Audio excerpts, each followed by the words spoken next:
Well, a pleasant good afternoon and welcome back to Friday Night Light, friends. Rob Hipp here, the play-by-play voice of your Georgetown Eagles, joined by a special friend tonight, Mr. Michael Francis, normally in Rouse, but SHN doesn't cover Rouse in football this season, so Michael is up here helping out with the first three games for Georgetown. An exciting season for the Georgetown Eagles, last year losing a heartbreaker to College Station. There in the final moments, it seemed like deja vu for the past several years for the Georgetown Eagles, but they've got a very unique opportunity again this year, Michael, with a lot of returning starters. I got to say it, 2018 high school football is in the house, brother. It is back with us. So excited, and Georgetown dropping a heartbreaking loss to College Station, who went on to be the state champions. So, a tough one, and you said a good point there. They went on to win that state championship. A Georgetown team that no longer Caden Leggett. He's now playing at Texas Tech. The quarterback, Cooper Bell, now at Chattanooga, Tennessee. But the Eagles with some firepower at the arm of Jackson Siosin. We'll see a lot of him this season. As far as running backs go, a little change up tonight. R.J. Moreno won't be starting. We'll see some other ones out there as the game goes on. We'll talk about it. I'm excited about this season, excited for the fourth year now here for Georgetown Eagle football on the SHNSports.com broadcast network to set the tone for our friends out there in internet land as Nathan flips us back over to the field cam now as we get things started. Of course, those of you out there right now saying, wait a minute, we don't see the field cam. You're not going to see it because we can't do live video until after this game is over. So there is video that is up in the house, but tonight you'll hear the audio only live. Before we really dig into things, wanted to mention tonight and all season long our good friend Joshua Harris with the Oak Ridge Disciple House, a Christian faith-based ministry that takes care of men 18 and older who are suffering with drug and alcohol addictions. Joshua Harris and the Oak Ridge Disciple House, they are our 2018 season presenting sponsors here on SHN Sports. Michael, we made the journey all the way up here, only a 3.5-hour drive. Nathan drove us in. We rode in a minivan, man. They call it there's a name for it, and I forget what it is. It's the something wagon, man. Well, it could be the soccer mom car. And there's a name for it, and I can't think of what it is. But, we're excited to be here tonight in Abilene, the home of the Wylie Bulldogs. A beautiful setting here for high school football as we kick off the 2018 season. The Georgetown Eagles with their inflatable on the far side, the Wylie Bulldogs tonight with their inflatable on the near side. Georgetown tonight, we saw them out there earlier warming up. We'll have the colors of the jerseys, all that and more. Galen Wellnicki going to provide stats for us up here. But, Michael, I know that you've got to see Georgetown in a new district now for the Eagles now. Of course, they're no longer going to play their district rivals, the Eastview Patriots, but Georgetown with an opportunity here to really show what they're made of with this new team. And we've lost the Eastview in the district, but picking up other teams such as Manor and things like that, playing Rouse still from Rouse. So what's been your perspective as someone kind of on the outside looking into Georgetown? Well, you see the district kind of evolve and losing a crosstown rival in Eastview as they go D2 in District 5A. And so they'll have to make the long travels to Elgin and Bastrop and places like that. Seeing it from this perspective, you're playing some of the perennial powerhouses that are in Central Texas football. You're lined up with Cedar Park, who has been a perennial powerhouse, along with Lake Travis over the years, and Cedar Park had lost on the way to state to Lake Travis. So you have a powerhouse there. And Hutto, they have an outstanding player, a quarterback in Chase Griffin, just outstanding player. Which Cedar Park has the nod as the favorite in the district, but is followed closely by Hutto, and then Georgetown. But Georgetown coming back with 7 offensive and 6 defensive starters. They have 13 returning starters. Look to be a powerhouse in the district themselves and could end up winning this district, District 11 5A. As the teams have broke up into divisions with the 2018 realignment. Exciting pomp and circumstance, which is the glory of Texas football, as we're seeing here tonight as the Wylie Bulldogs take the field. Wylie tonight will be in their gold jerseys, gold pants with numbers in white. They've got got purple helmets with gold face mask on. A team that is ready here, that it's their first year in 5A play. You talk about a Wylie Bulldog team that has been coached by the same coach for over 30 years now. A lot of respect in the Wylie community.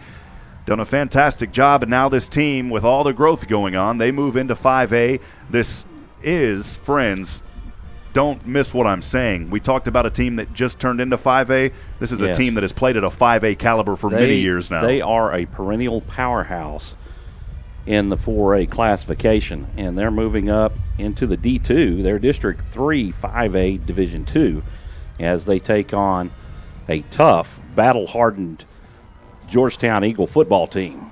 Well, Georgetown last year, as we step back and kind of look at last year, we talked briefly about it, of course, losing that heartbreaker to the College Station Cougars. Of course, Georgetown coached by Jason Dean, now here many years in the Georgetown community. He carried this team back in 2012 as a state runner-up for the Georgetown Eagles. Their overall record last year, 9-3, finished district play at 6-2. They opened up on the road at Brewer. That was a win, 36-20, followed by a win at Hayes. That was 35-28. Then losing to Hutto. Hutto got some payback after Georgetown went into their house and took it to them last year, losing at home 25-23. We're not going to go through all the records, but some of the games that really stood out for Georgetown, of course, a 49-6 victory over Rouse. And Cedar Park, boy, what a close one it was for Georgetown, as Max Sexton got hurt in that game, but through the first half when he was in there, Georgetown was playing some powerful Georgetown Eagle football, but Georgetown not able to answer in the second half. They lost to Cedar Park 28-27. This season, Georgetown looking to do more things. They don't want to get knocked out of the second round of the playoffs. They want to get into the playoffs. Not only do they want to get into the playoffs, they want to try to win district. This is a Georgetown Eagle team that some of the preseason polls have them, and also, as we saw in Dave Campbell, Texas football, had them ranked in the third spot behind number 1 Cedar Park, number 2 Hutto. And Rouse projected by the Austin American Statesman to finish 4th in the district over Pflugerville Panthers that dropped down in classification 6A into District 11 5A D1. Well, the Wylie Bulldogs here in the Abilene area, coached under Hugh Sandifer again. As we talked about moments ago, the first time that this team is in 5A play. Should be an exciting season for them, as last year, though, they go 6-4, 3-1 in their district. And I believe this is the first time Georgetown has matched up against this team. And Coach Dean, again, picked a good one here. We always pick good teams to start with. The goal for tonight is win. The goal for next week is win. Every week, of course, is win. We had a chance to talk to Coach Jason Dean in the Decals for Dad Coaches Show on Wednesday nights, which, by the way, radio listeners out there, please come and join us every Wednesday, 6 p.m. at Berger University, as we will highlight the Georgetown Eagles and all the great things that are going on with the students and the kiddos. Well, here tonight to set the scene for you out there that are listening, we'll have the video, of course, after this game is over. Per UIL rules, it will be delayed. We're set up here on the 40-yard line, high up in the press box near the right side. The Georgetown coaches are to our right. A night tonight where the temperature's still in the 90s, the wind blowing about 15 miles an hour, gusting. The United States flag, I assume, in honor of Senator John McCain, possibly flying at half staff out there as he is laying in state in Washington this hour. And a beautiful night for football. The sun is right behind us. It's already starting to set. We're in the shade, of course, in the air conditioner up here in the press box. The visiting side with the Georgetown Eagles, they've still got a lot of sunshine in them. The band made their way down here for Wylie and Georgetown's band. I thought they were supposed to be here. They are. They're on their side. Thank you, Michael. I'm having a hard time seeing tonight. So going to be a great game here. Thanks for joining us. And once again, this season is presented by our good friends Joshua Harris with the Oak Ridge Disciple House. Our gold sponsors this year, Minuteman Press. Thank you to Blake and Ty Gibson for all the fine work that you do for all of your printing needs in Georgetown, Texas. Make sure to check out Minuteman Press, located right near downtown. We'll have more information as the season goes on about Minuteman and all the fine work they do. Our silver sponsor this year, Pregame Insurance Group, Doug Groves. We appreciate the fine work that Doug Groves does as well. In fact, SHN's insurance is through Pregame Insurance Group, so what a better way to get things connected than through the folks there that are helping us out. We also have a sponsor this year, quarter sponsors. We'll talk about them. The first quarter sponsor is eTeaching Me, an educational services company by Kristen Miller. We'll talk more about her as this goes on. Courtney Home Inspections, Chris Courtney, our second quarter sponsor this year. The third quarter sponsor, Todd Hargrove from State Farm Insurance.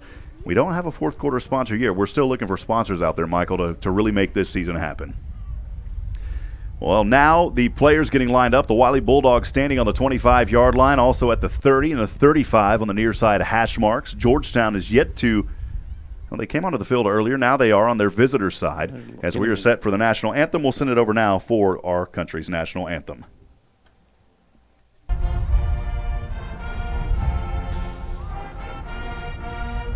Hayden.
Welcome to Georgetown Eagle football, the 2018 campaign, kicking off tonight here from Abilene, Texas. Rob Hipp alongside Michael Francis, Galen Wellnicki, our statistician tonight. Nathan Hyde up here running camera for us as well.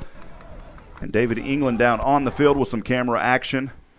Unfortunately, having a little bit of, that's why we do these preseason games, if you will, to kind of work through the preseason bugs. We've got some new technology this year that we've tested with, but you can't ever test it until you finally get out there.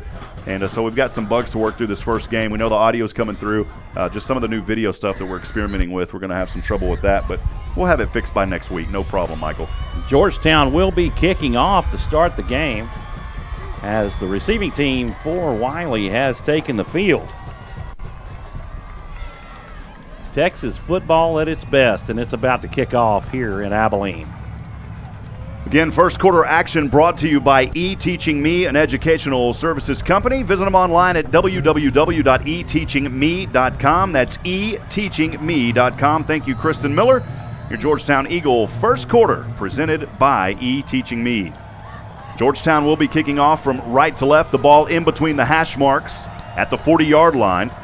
And step back to kick this ball off for Georgetown is number 28, Alex De La Cruz, the senior 5'7", 150-pounder. And the 2018 campaign is underway. A high-sailing ball from right to left.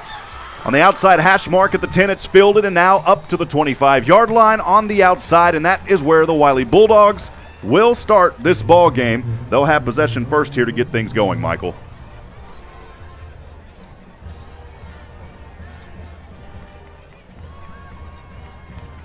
So just underway here, 4 ticks off the clock, and the Blue Storm defense of the Georgetown Eagles, that front line made up by Mason Meyer, Clayton Sheffield, and company. Your backs out there for Georgetown, Taco Williams on the near side for the Georgetown Eagles. It's a name you like to say a lot. Taco. Elijah Cluh out there as well on the far side. The Bulldogs will start off first down and 10 from the 23, and an early whistle and a flag down on the field. I believe this is going to be a false start. That'll set the Bulldogs back 5 yards. It'll be first down as they move back inside their own 20-yard line now. New scoreboard here at Wylie Bulldogs Stadium. On the far side hash mark. First down, the handoff as the back cuts to the outside down near the 20-yard line. Number 27, Bailey Hicks, running that ball and gaining 2 yards on the play. And the ball up to the 19-yard line, 11:35 to go here in the first quarter. First down and 15 for Wylie on the far side hash mark as they move from left to right. Kick up, man in motion, 2 receivers down. Rolling to the inside hash marks, the pass, and it's intercepted by Georgetown on the near side at the 20. Still across now down to the 10. Right on the number on the near side. The interception there by Georgetown's Gage Leggett, the senior, brother of Caden Leggett. And that is another Tula get to quit, baby, to start the season for the Eagles. They'll have excellent field position to get this 2018 offense on a roll. Number 9, Atwood, quarterback for the Wylie Bulldogs. Definitely not seeing Leggett there in the flat. Quickly steps in. So Jackson Seosin on the near side hash mark, standing at the 15. 2 receivers up, 1 down. Seosin, delay, now rolls around, hands off to the far side hash mark as the running back there. Xavier Torres. Xavier Torres with a pickup of a couple.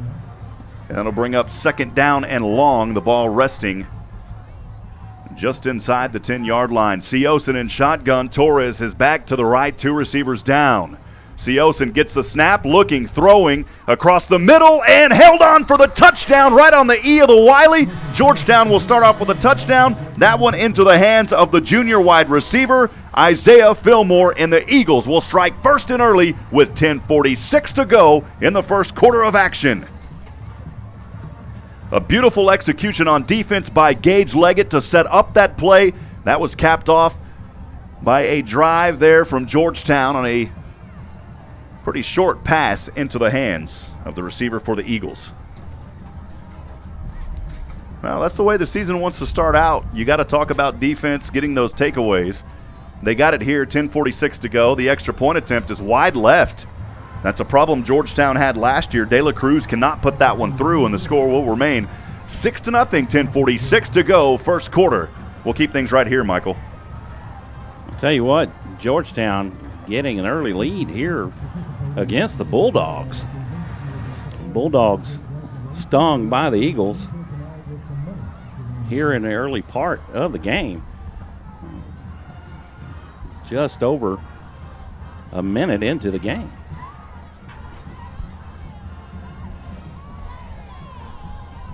The teams are with the coaching staff on the near side.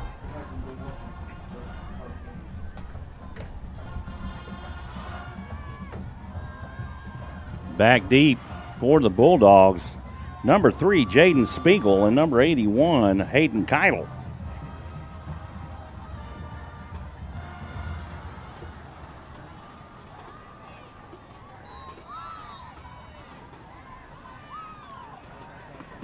Kickoff team lines up for the Eagles is number 28, Alexis De La Cruz, is set to kick off. De La Cruz with his right hand up from the 40 in between the hash marks. The kick from right to left, and De La Cruz under a couple of minutes kicking for the second time here. Fielded near the 2-yard line on the near side hash mark, angling in towards the 20. Wylie has it and room to run. He's got 1 to beat, and this young man will go all the way as he dances in between the hash marks and the numbers on the near side, and that is a 99-yard return for a touchdown. Wow, what a run right there by Jaden Spiegel, the 5'8" senior for the Wylie Bulldogs.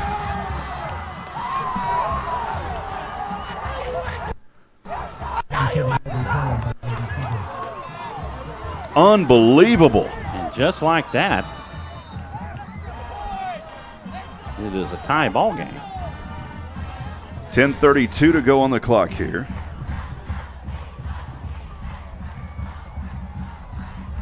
Bulldogs set the holder, Calvin Tyner. This one is up, and the kick is to the uprights and good. And Wylie answers the call with 10:32 to go. The score, 7 Wylie, 6 Georgetown. We'll step aside and take a quick break. Don't go anywhere, folks. Georgetown Eagle football. The SHNSports.com broadcast network will continue in just a few moments.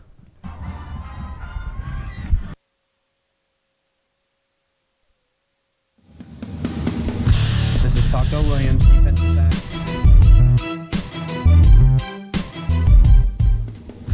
This is Taco Williams, defensive back. This is RJ Moreno, running back. This is Noah Drum, wide receiver. This is Mason Meyer, defensive end. This is Johnny Knight, defensive back. This is Dylan Cahill, slot receiver. This is Gage Leggett, defensive back, and you're listening to Georgetown Eagle football on SHN Sports.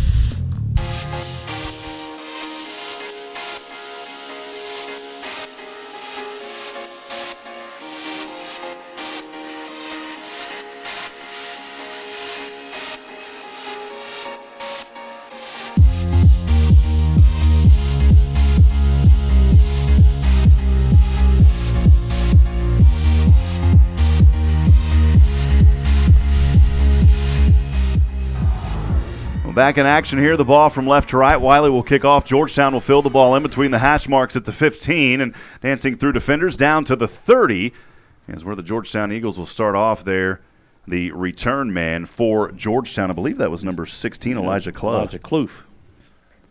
So Elijah Kloof there, able to get that ball up for Georgetown. 10:26 to go, first quarter. Wylie leads 7-6 here in this 2018 opener, Michael. And what a shocker. I mean, it was Georgetown with the interception and quick touchdown, and then has the 99-yard return against them. Seosin will stand on the near side. Hashmark moves from right to left in shotgun. Two receivers up high, one down low. Seosin on the 2-count call, throws, and this one almost intercepted. A misdirection read there as he goes to the near side to Corey Coleman, the junior. Coleman, miscommunication there with Seosin. The ball incomplete, and that ball incomplete around the 38-yard line. It'll be second down and long for Georgetown. 10:23 to go, first quarter. Coleman running the slant route. Hurry up offense here. Seosin quickly throwing again, this time to the far side. Hashmark, and a nice catch there by Dylan Cahill, the senior wide receiver. Close to a first down, picks up 8. He's brought down at the 38-yard line.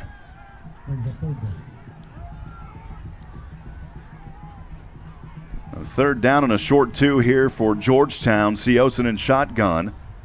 The ball again on the 38. Seosin hands off to his back on the near side. Hashmark just to the inside. Enough for a Georgetown first down, and he'll bring the ball up to the 44-yard line. And on the carry there for Georgetown, Xavier Torres.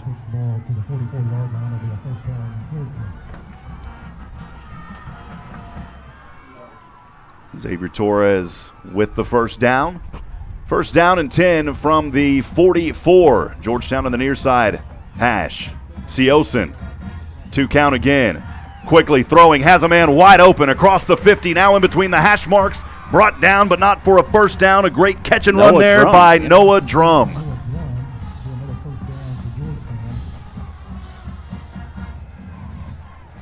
Noah Drum, first down and 10. Georgetown has it on the 38-yard line. Seosin quickly back over to the near side, dancing around the 40. And only a short gain of about 4 or 5 on the play there. Brought down at the 35-yard line. It was Corey Coleman. So Coleman, Michael, redeeming himself after that misdirection play earlier with Seosin. 9:09 to go. Second down for Georgetown. And 8, the ball on the 36-yard line. Seosin throwing this one across over the middle. That was too high up near the 20-yard line. The intended receiver there, Noah Drum. Incomplete. Oh, he has really been relying on Drum and just over the tips of his fingers. We're trying some new stuff this year, keeping up with scoreboards and more. Thank you to Michael Francis doing a little double duty here. We may have to change some of that after this first game, Michael. We'll see how it goes. Seosin on third down and long. This pass over to the far side, and he has his man, tiptoes his way, still on his feet across the 20, and he finally steps out of bounds. He picks up the first down. A nice job there on the carry by Noah Drum to get the first down for Georgetown, and he has it near the 15-yard line. They'll actually step it back a little bit. They say he stepped out around the 25. So Georgetown threatening in the red zone here. Seosin in shotgun on the far side. Hashmark, triplets down to the bottom. One receiver all alone up top. Seosin throws over and well overthrows his man Noah Drum. Noah flanking for it there in the flats around the 25, and it's incomplete. It'll be second down and long with 8:43 to go in the first quarter. Georgetown trails by 1, 7-6. Excellent night for high school football here in Abilene as the field is in total shadow. Far side hash mark is Jackson Seosin and the Georgetown Eagles. Two receivers down to the left, one up top. Seosin high snap, able to hold on to it here and drop for a loss at the, it looks like around the 26-yard line. So a loss of 2 on the play. As that one goes into the hands of Torres, I believe, Michael. Correct me if I'm wrong there. It was Xavier Torres on the carry. Look at 3rd and 12. Triplets down to the left. Torres will line up from the 26-yard line. Seosin throws over, trying to do a little trickeration. Instead, going to hold on to it here on the near side is Dylan Cahill, and Cahill able to recuperate some of those yards back up to the original line of scrimmage at the 24.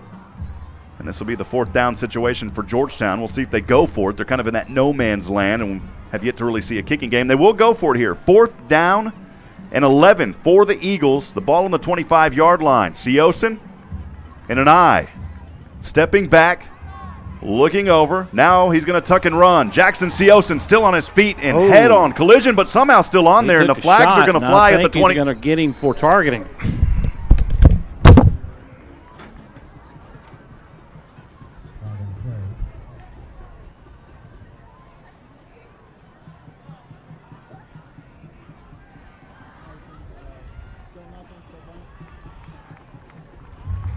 We had a block in the back on the offense. We had holding on the offense. Decline, the white ball, first down. Probably take over first and 10 at the 20-yard line.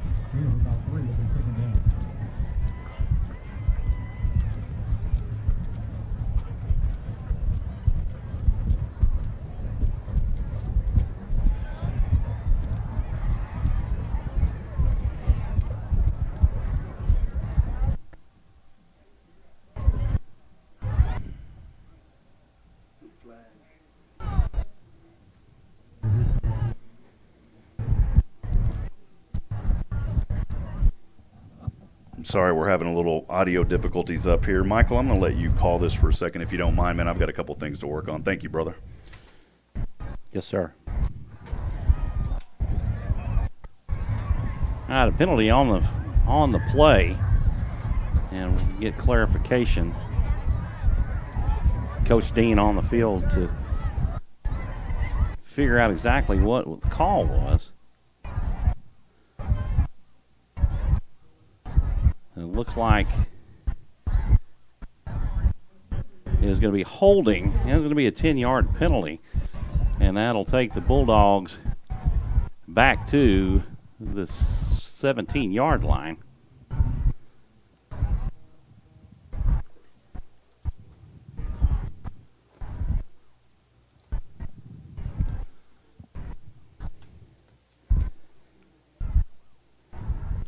Harrison Atwood,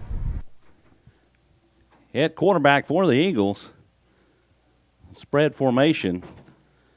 Looking to run a screen, a little bubble screen out to the left for first down, as Wylie was successful. Number 16, Zach Corona, runs the screen out to the 29-yard line. First and 10 for the Bulldogs. Atwood under center. I formation. He takes the snap, looks left. He's caught up in the middle, and the Eagles bring him down. That's going to be Brock Sparkman, and Mason Meyer will take Atwood down for a 1-yard loss.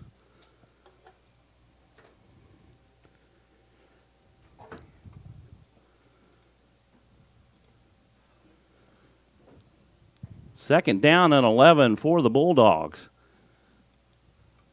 Atwood under center. He takes a snap, looks left, has receiver open in the flats. That caught by number 5, Calvin Tyner. Picks up 10 yards, and it'll be third down and 1.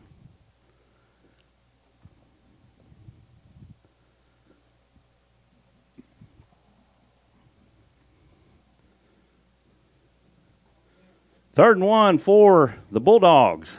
Atwood back under center. Takes a snap, steps back. He's got a receiver wide open, and he drops the ball. He had it in his hand as he was stumbling. He drops it, and he was wide open. That would have been to the house had he been able to hang on to it. Look for the decision as it's now 4th and 1 for the Wylie Bulldogs.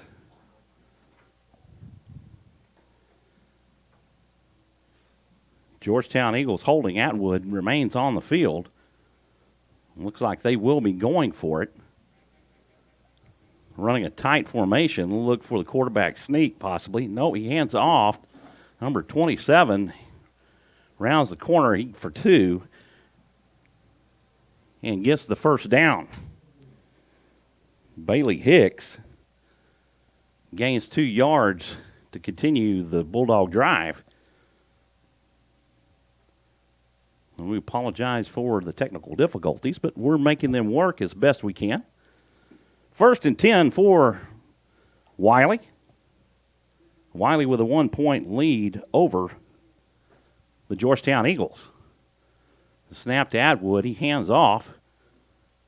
And we have a flag on the play. Looks like it'll be holding. Number 27, Bailey Hicks on the carry. Gain of 5. Wait to see what the call is. Holding on the Bulldogs. That'll negate the gain. And it'll be a 10-yard penalty assessed.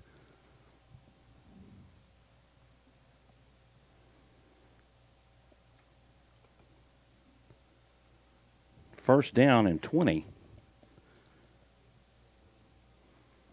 for the Bulldogs.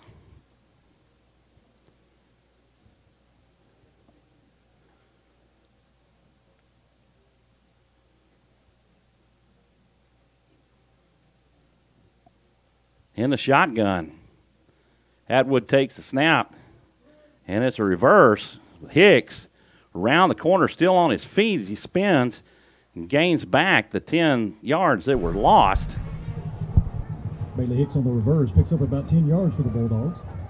And it'll be 2nd down and 10 for the Bulldogs. 2nd down and 10. Nice little use of trickery on the reverse.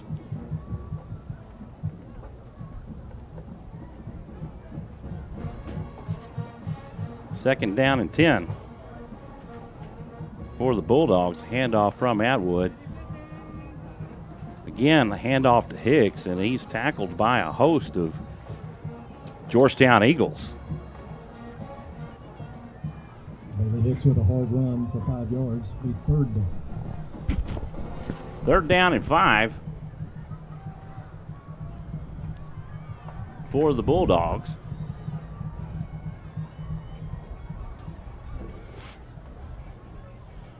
From the shotgun, once again, Atwood back to take the snaps. He hands off. No, it passes through the middle. It's in and out of the hands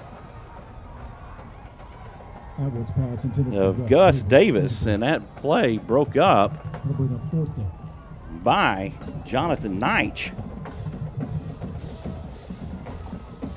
and Gage Leggett as they closed in on the receiver. 4th down and 5 as the Bulldogs are set to punt.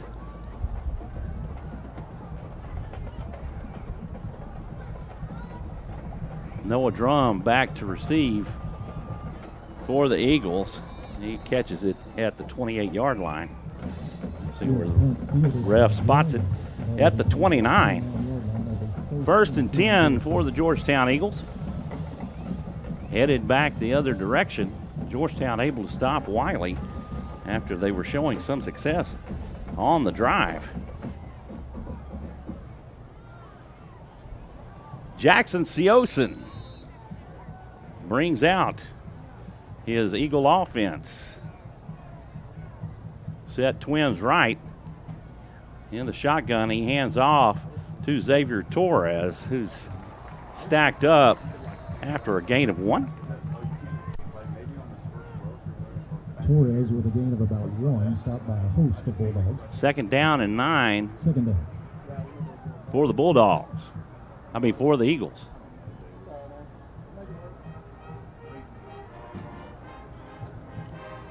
Once again, Siosen in the shotgun. He drops back. Pass to Corey Coleman. Coleman stacked up. Actually loses a yard on the play. And bring down 3rd down and 10 for the Eagles.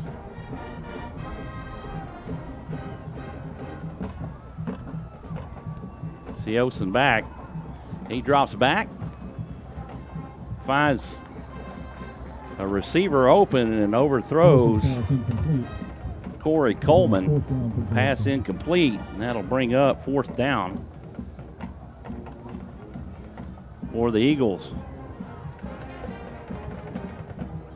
4th down and 10 for Georgetown. As Wylie able to stymie the Eagles.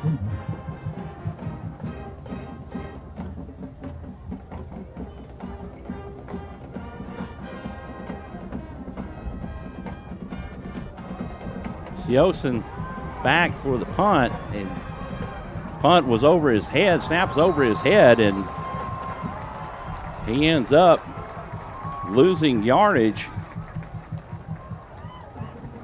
And then down at the 21 on the bad snap.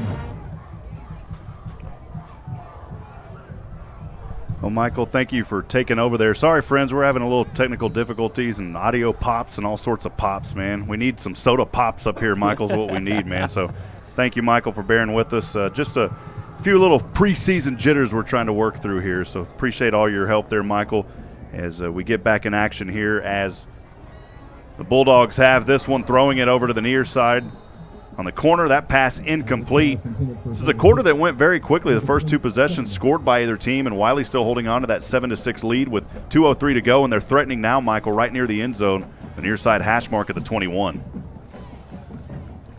2nd down and 10 for the Bulldogs. So they'll have it 2nd down and 10, the ball resting on the 21-yard line for Wylie. It's a team that many Georgetown fans have seen in the years past where they come out and by now they would have already had double-digit points. Fumble on the ground here in the backfield, and Georgetown not able to get there early enough. Wylie looks like they fell back on a little miscommunication there in between the hash marks. It'll be 3rd down and long, that ball near the 30-yard line all the way back, and that's a good sign for Georgetown, Michael. Definitely. Hicks able to jump back on that. And they end up losing about 9. It looks pretty close to 10. Clock at 1:34 and ticking. Wylie 7, Georgetown 6. Wylie back near the 30-yard line in between the hash marks.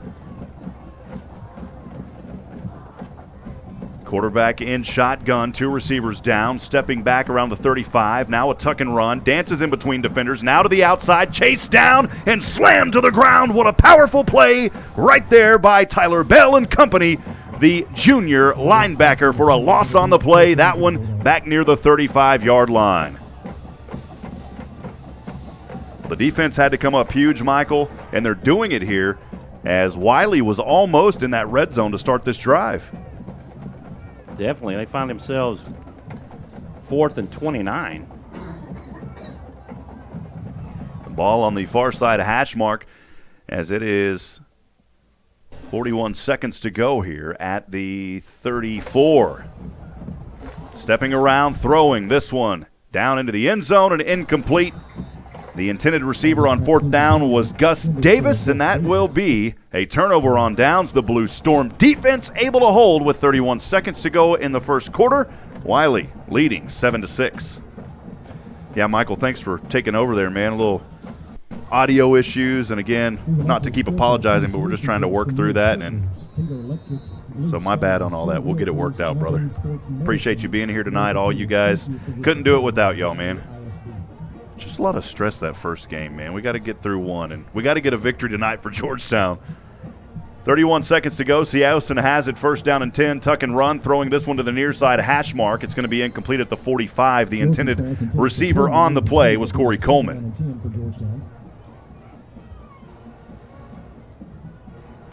Well, so far tonight, Michael, no team has really got anything established except a couple of big plays, and that's been it.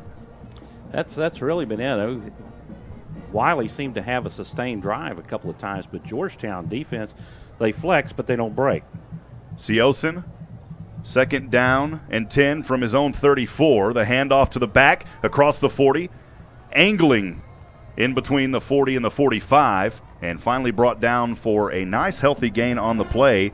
That was Chris Martinez, the junior running back. He'll be brought down a little short, 2 yards short of the first down at the 42-yard line. So it'll be 3rd down and a short 2, and that'll end the first quarter of play. We'll switch sides. Georgetown trails 7-6. Don't go anywhere, folks. The 2018 Georgetown Eagle Kickoff will continue here in just a few moments on SHN Sports.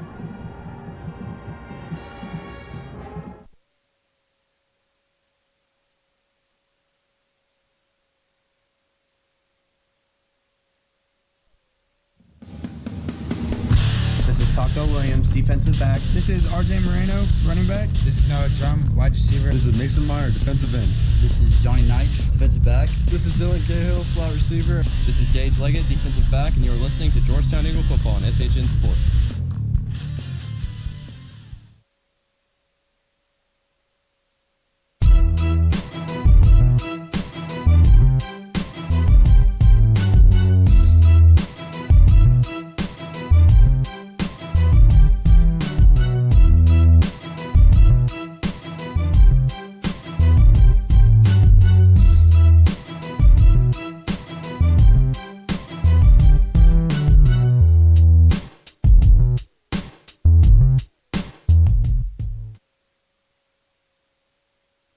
Back in action here from Bulldog Stadium here as Georgetown will have the ball. Now they switch from left to right, and a flag is going to fly on 3rd down and a short 2. That should stop the clock as they continue. Helmets are flying off down there on the field, and we'll see what this call is down here, Michael. I'm thinking it's probably going to be a holding call on Georgetown. Waiting to get the official call here from the officials. 11:51 to go in the first half. It is going to be a holding. On number 54, White. It's going to be called against Georgetown, that on number 54, which will be Daniel Lopez, a 6'3" offensive lineman. That'll set the Eagles back now. It's definitely not the direction they wanted to go. You know, you got to protect 3rd down. You've got 3rd down on a short 2, an opportunity to get that first down, and they're not able to convert. And now instead of it being 3rd down and 2, it's going to be 3rd down. I guess that'll set them back. We'll see if they call. Is that a 15-yard variety? 10-yard variety. 10-yard variety. Well, that's a better variety than that, so I'll take that over 15. 3rd down and a long 12 for Georgetown on their own 32. Seosin in between traffic, spinning around, and he's ankle tackled for a sack on the outside, right around the 30-yard line. That'll be 4th down, and Georgetown will definitely have to punt this one away, Michael. Again, those are the plays that we saw sometimes last year. You have got to protect 3rd down, and when you're in a 3rd down and 2 situation, you have to have that mental focus to not commit a play like that's going to cause some issues. Georgetown set back to punt this one away. A low snap rolls into the hands at the 15 on that far hash mark, and a short punt here. It's going to take a roll, though, in Georgetown's favor, and what could have ended up being really bad field position. It's so bad field position, not too bad. The ball will rest just on the outside hash mark. They'll mark that down at the 37-yard line, and with 10:56 to go, the Eagles will have to get back on defense now, trailing 7-6. Wylie wants to put some more points on this board, Michael. Well, they got to stop Harrison Atwood. They're making good use of him. They're playing him under center, and they'll also drop him back in the shotgun. As we move into the second quarter of action now, here at Georgetown, trying to get things going. 1st down and 10 for Wylie. Quarterback scrambling, throwing to the near side near the 50, bobbled and incomplete around the 48-yard line. Great protection there by Taco Williams, putting on the hot sauce, baby. Ran into Taco's mom. She works for a customer of mine in my other business, and had no idea that was his mom. So really? I told her, I said, cool we're gonna bring the sauce again this year, partner. Second quarter sponsored by Courtney Home Inspections. Chris Courtney and Courtney Home Inspections for all of your home inspection needs in the Georgetown, Central Texas area. CourtneyHomeInspection.com. Thank you, Chris Courtney. 2nd down and 10 from the 37 of their own side is Wylie. A handoff to the outside as he angled towards the sideline. And he will go out of bounds. A short gain on the play. It'll be 3rd down. Actually, they give him a healthy gain. It'll be 3rd down and 4. 10:44 to go for Wylie.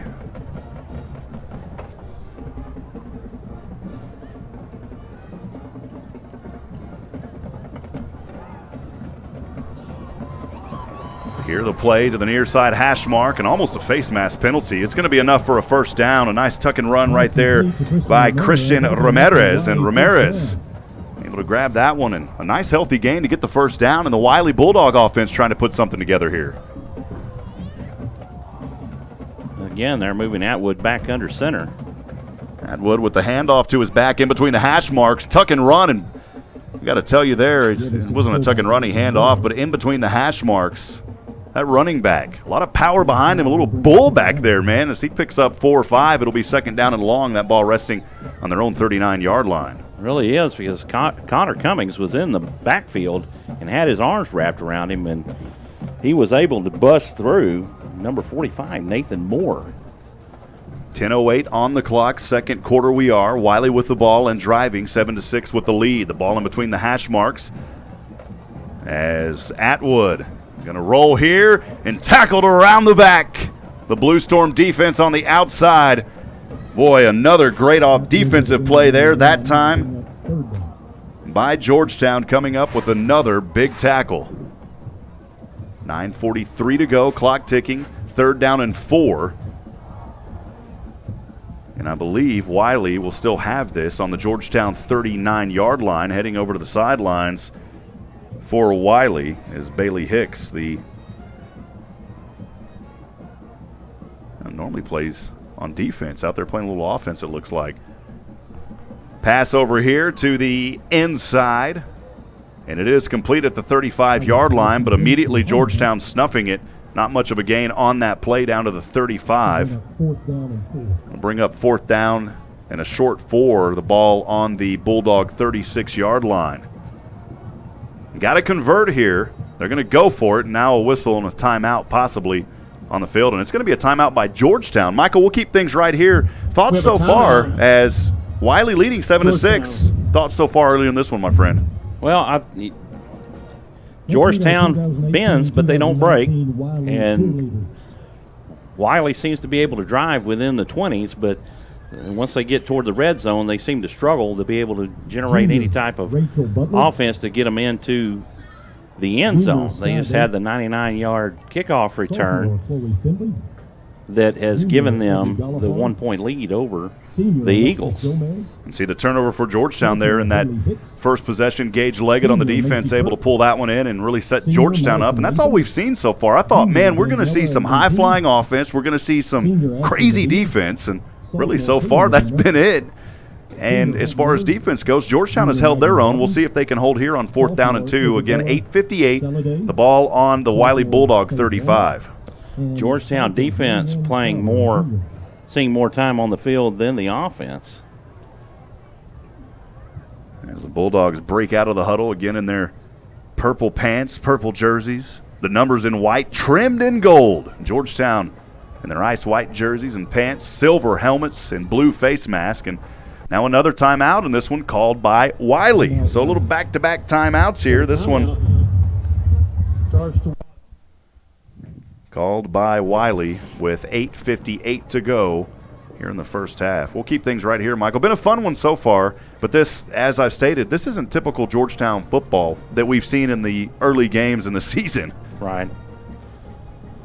But we talked about kind of in our brief pregame, this is a Wylie Bulldog team that, of course, last year 4A, but they've been playing at 5A caliber quality for quite some time. You're working through those first game jitters, and Jackson Siosin overthrowing his receivers here early in the game. At the very first of the game, seemed like he was hitting every pass he threw, and through the second quarter and the end of the first, he seemed to struggle to find his receivers. Atwood breaks back out of the huddle again under center, something rare you see in high school. 2 receivers up high, 2 backs behind him, going to roll. Georgetown tries to break through, and Atwood's going to have to launch this one, and it's almost intercepted at the 25-yard line. Taco Williams. Taco Williams was trying to put some super hot sauce on it, but, that time he said, I'm going to give it a little mild sauce, and he wasn't able to come up with it. Turnover on downs. But give Georgetown defense credit again, that defensive line penetrating, putting the pressure on Atwood as he had to step back and launch that one. Man, Georgetown could have 2 picks right now, but we'll take it. We'll take it. Pass breakups work just as good. Sometimes for the better. Had he had intercepted it, he'd been back. Georgetown offense would be starting back 10 yards further. 8:52, second quarter. Wylie leads 7-6. Georgetown back with the ball. Seosin in shotgun, standing on the 30. The high snap. And he hands off to his back, finding room across the 50, the first down. What a run right there up the middle as he goes. It was Xavier Torres, the 5'9", 155-pound senior, saying, you know what, it may be 155, but I'll run like I'm going 155 down that field. High snap. This time, Torres coming to the inside, plowing through 2 defenders. Another healthy gain on first down. Boy, this young man must have ate some good potatoes at Underwood's in Brownwood tonight. I don't know. He definitely put a lick on Jackson McCaden for the Bulldogs. Second down and 3, ball on the 42 for Georgetown. Another one to Torres. Coming around, angling to the outside, and this time a gain of a few, but he may have enough for the first down, and I believe he does at the 38, Michael. Georgetown getting some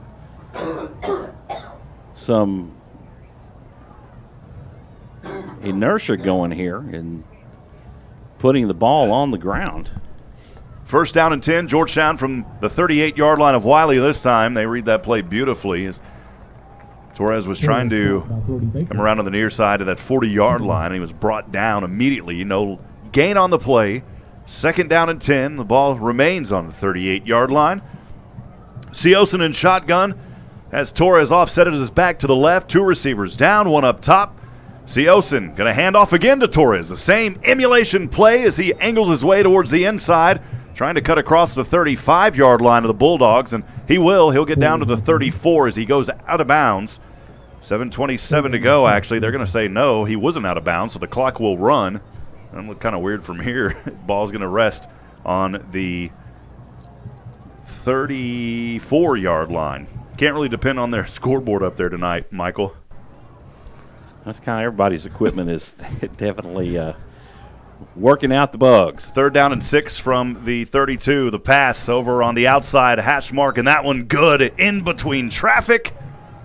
You know what? When you live in Austin, you know how to work around the traffic, and these kids know how to do it too. A great job right there by Dylan Cahill.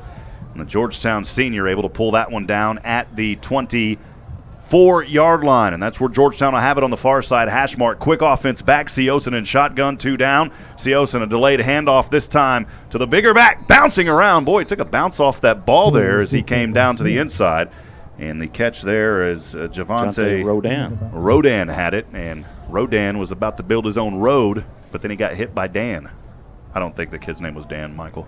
Just had to say it. That would have been cool if it was. He had his hand pushing number 54, Daniel Lopez. He had his hand on the wheel of the bulldozer. Seosin on the near side, looking, passing over across the middle, and his receiver was hit before he caught it, but that was a good defensive play there at the 15-yard line. The ball's going to be incomplete. The intended receiver, Dylan Cahill.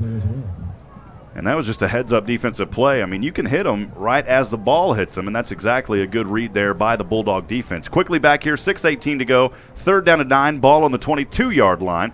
Seosin hard count, calls it 3 times, now steps back under center. He's going to call things over to his line. Now Seosin steps back on that near side hash mark, has his back to him. Triplets this time up top to the left. Seosin a little fumbling around, this time hands off to his back, plowing his way forward is Rodan, and Rodan is going to get close to the first down on the near side hash mark. He goes. He'll be about a yard short down to the 14-yard line of the Wylie Bulldogs. It'll be 4th down and short. You guarantee they're going to go for it here with the ball resting on the 14. Seosin, 2 backs behind him this time. High snap, hands off.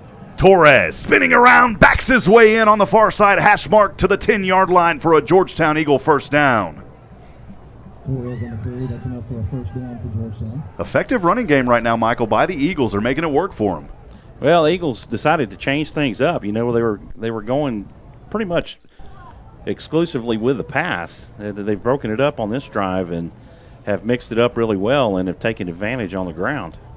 5:30 to go. Wylie leads 7-6. Georgetown in the red zone. Siosen on the far side, hash mark. First down and 10 from the 11. Pass over across the middle, diving in. And it is going to be a pass interference call inside the end zone. That one went across the middle into the hands of Cahill. I'm not sure if he actually caught that one or not, though. Yeah, pass interference on the defense, declined. Touchdown. An 11-yard pass, dagger thrown from Jackson Siosen to Dylan Cahill. He says, you know what, man, you're going to throw some pass interference in me. I'll still catch the ball. That's the Georgetown Eagle, baby. Eagle fight never dies, and the Eagles have the 5-point lead, 12-7, 5:19 to go here in the first half of play. Nice drive right there by the Eagles, Michael.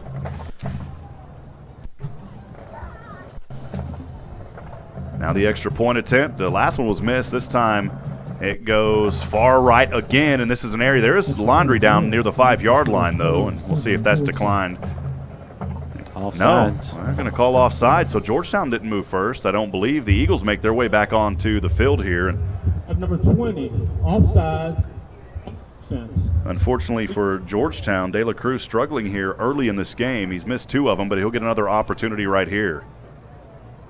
5:19 to go. Georgetown leads 12-7. And after that offsides penalty against Wylie, Georgetown's going to get another opportunity. I think they're going to go for 2 here. No, they're going to line up to kick. Man, I think you put it into the hands of Torres and let him run up the middle here. But instead, they're going to go for another point after kick.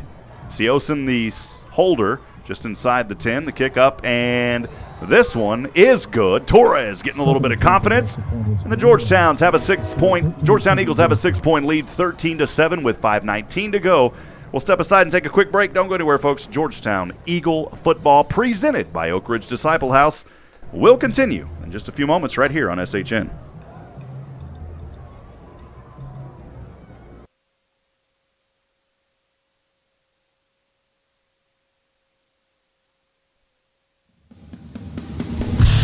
Taco Williams, defensive back. This is RJ Moreno, running back. This is Noah Drum, wide receiver. This is Mason Meyer, defensive end. This is Johnny Knight, defensive back. This is Dylan Cahill, slot receiver. This is Gage Leggett, defensive back, and you're listening to Georgetown Eagle Football on SHN Sports.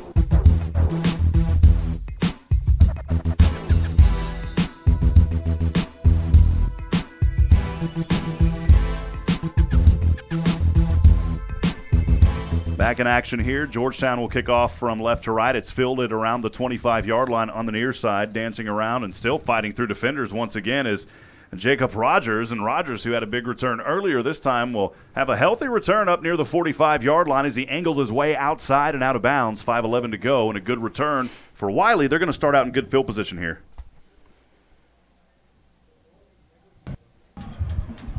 We're offside. And Michael, someone's throwing laundry on the field again. Yeah, we've seen a lot of it so far, which you can expect. It looks like they may assess it from the kickoff, so they'll move the ball forward 10 yards.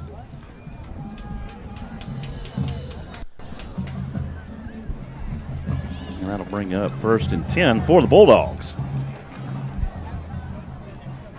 Did they wave that off? I think they waved that off, Michael. You think so? Yeah, because he that's about where he went down. So it'll be 1st down and 10. The ball for Wylie on their own 43-yard line. Atwood and shotgun, 2 receivers behind him. And he will roll now, facing that Georgetown defense. He gets clopped down and somehow able to throw that one on the near side, on the far side hash mark, but it goes out of bounds. That was still a miraculous release of that ball as he was being chased down and tackled by a Georgetown defender in the process. It definitely was. Georgetown's had been doing a great job breaking through the line and putting Atwood on the run. 5:04 to go. Wylie trailing Georgetown 13-7. We're having a little bit of difficulty with some of the audio tonight. We'll get that resolved for next week. Crowd mic cutting in and out as we didn't have facilities here for that at Wylie. This time a handoff as the running back angles to the outside across that half-century mark. Another healthy gain on that down for Wylie. It'll bring up 3rd down and 2. The ball on the Georgetown Eagle 49-yard line now.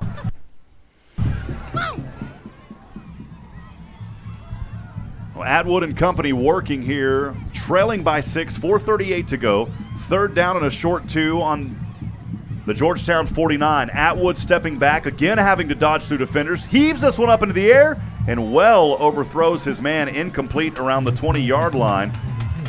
Bailey Hicks, he just really seems to be their do-it-all back. He's a running back and he's also receiver for the Bulldogs. This will bring up 4th down and 2. Decision time, and it looks like they will be punting. Number 26, Peyton Wood, will be on to punt for the Wylie Bulldogs. David England down on the sideline. We'll chat with him in between plays when we can. Back deep for the Eagles will be Noah Drum. Drum set back around the 25, actually the 15. This one's going to angle inside, and it will go out of bounds. Boy, if it is, it's going to be at the 1, maybe the 2-yard line as that kick goes into the corner. Man, you talk about the coffin kick right there. That one goes right around the 2-yard line, and the Eagles are going to have to drive 98 yards here. But they do lead by 6. David, how are things down there tonight? Has it been a little hot down there on the field? Not too bad? Rob, it is pretty warm down here.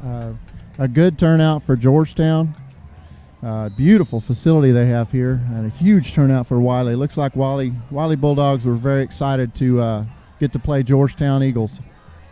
Well, we appreciate David England running camera for us on most nights. We're working through a little video difficulty. We'll have that worked out, especially for tomorrow for our Southwestern kickoff. We were testing some new equipment tonight as we haven't had an opportunity in a full game situation to do so. 4:21 to go. Georgetown, and Seosin is going to be in his own end zone as he throws this one over on the near side, jumping up and trying to haul it down, and it may be intercepted. And waiting to get the official call, and it is an interception at near the 30-yard line. Seosin was trying to go to his receiver down near the 30, and that is picked off. And you hate to talk about it, but you go back to last year, Georgetown only throwing 1 interception all season. They don't want to get started on that foot right now here in this ball game. Oh, Gus Davis just cuts right in front of Noah Drum and takes the ball away from him. David, what did you see down there? You're pretty close to the action. That Wylie defender had a really good position in front of the Georgetown receiver.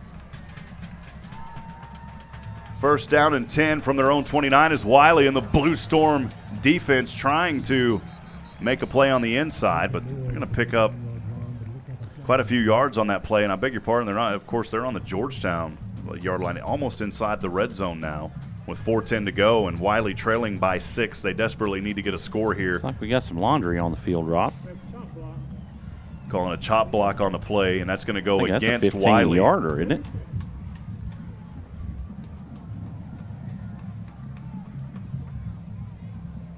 Yeah, we'll see where they spot the ball. That is going to be against Wylie, the chop block call, and they will move that ball back 15 yards.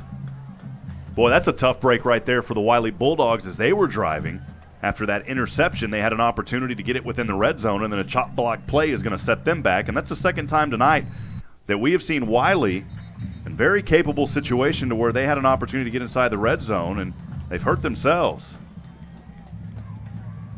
4:04 to go here in the second quarter. 1st down and 20, so they do call it a 20-yard penalty.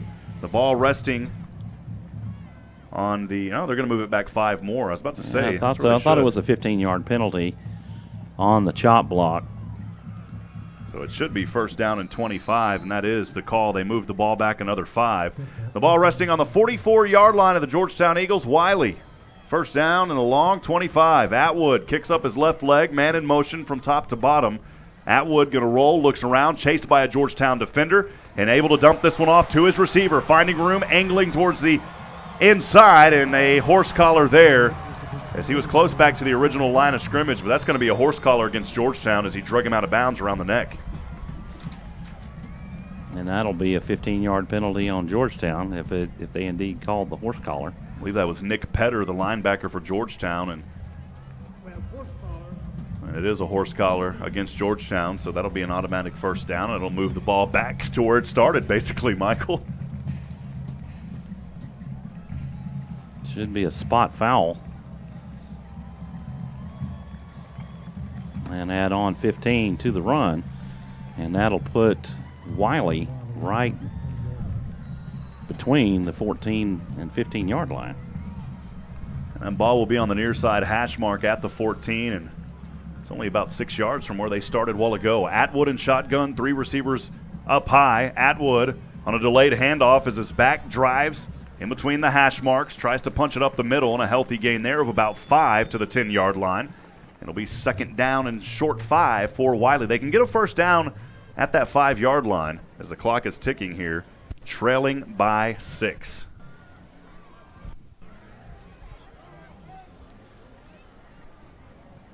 Hicks, he's just their do-it-all guy, and I mean he is really, really tearing into Georgetown and has all night long. Atwood, one back to either side, this time going to hand off to one of his backs there as he crisscrosses in between the hash mark and the numbers, angles his way, and only maybe a gain of 1 down to the 9-yard line. Braden Hargrove making first contact with Hicks, and Hicks goes another 5 yards. Second down and 4, the ball on the 9-yard line for the Wylie Bulldogs as they trail 13-7. Thanks for joining us here on Georgetown Eagle football presented by the Oak Ridge Disciple House. Atwood in shotgun. Triplets stacked up in a group near the 10-yard line. Man in motion from top to bottom. And Atwood is going to look at that man as he rolls to the right. He's being chased down by Georgetown. And finally, Atwood is going to tuck and run, but he will be brought out of bounds, and he may be close to the first down. We'll see where they mark him as one of the pylons went flying over there on the side, the yard marker. He did not get the first down. He was fighting for it. And he will be out of bounds. They mark him around the 7, I believe, and that is the call here. So third down and 4, the ball resting on the 7. Got 4th and 2. They change it now, 4th and 2. Again, I got to keep an eye off that scoreboard because it's a play behind tonight, Michael. Hey, Rob, you've got that Georgetown stand over there coming alive, chanting defense. And now a timeout on the field. That timeout called by Wylie. We'll step aside, friends. 13-7, Georgetown leads. 2:23 to go first half. Live from Abilene, Texas. Don't go anywhere. Georgetown Eagle football continues on the SHNSports.com broadcast network.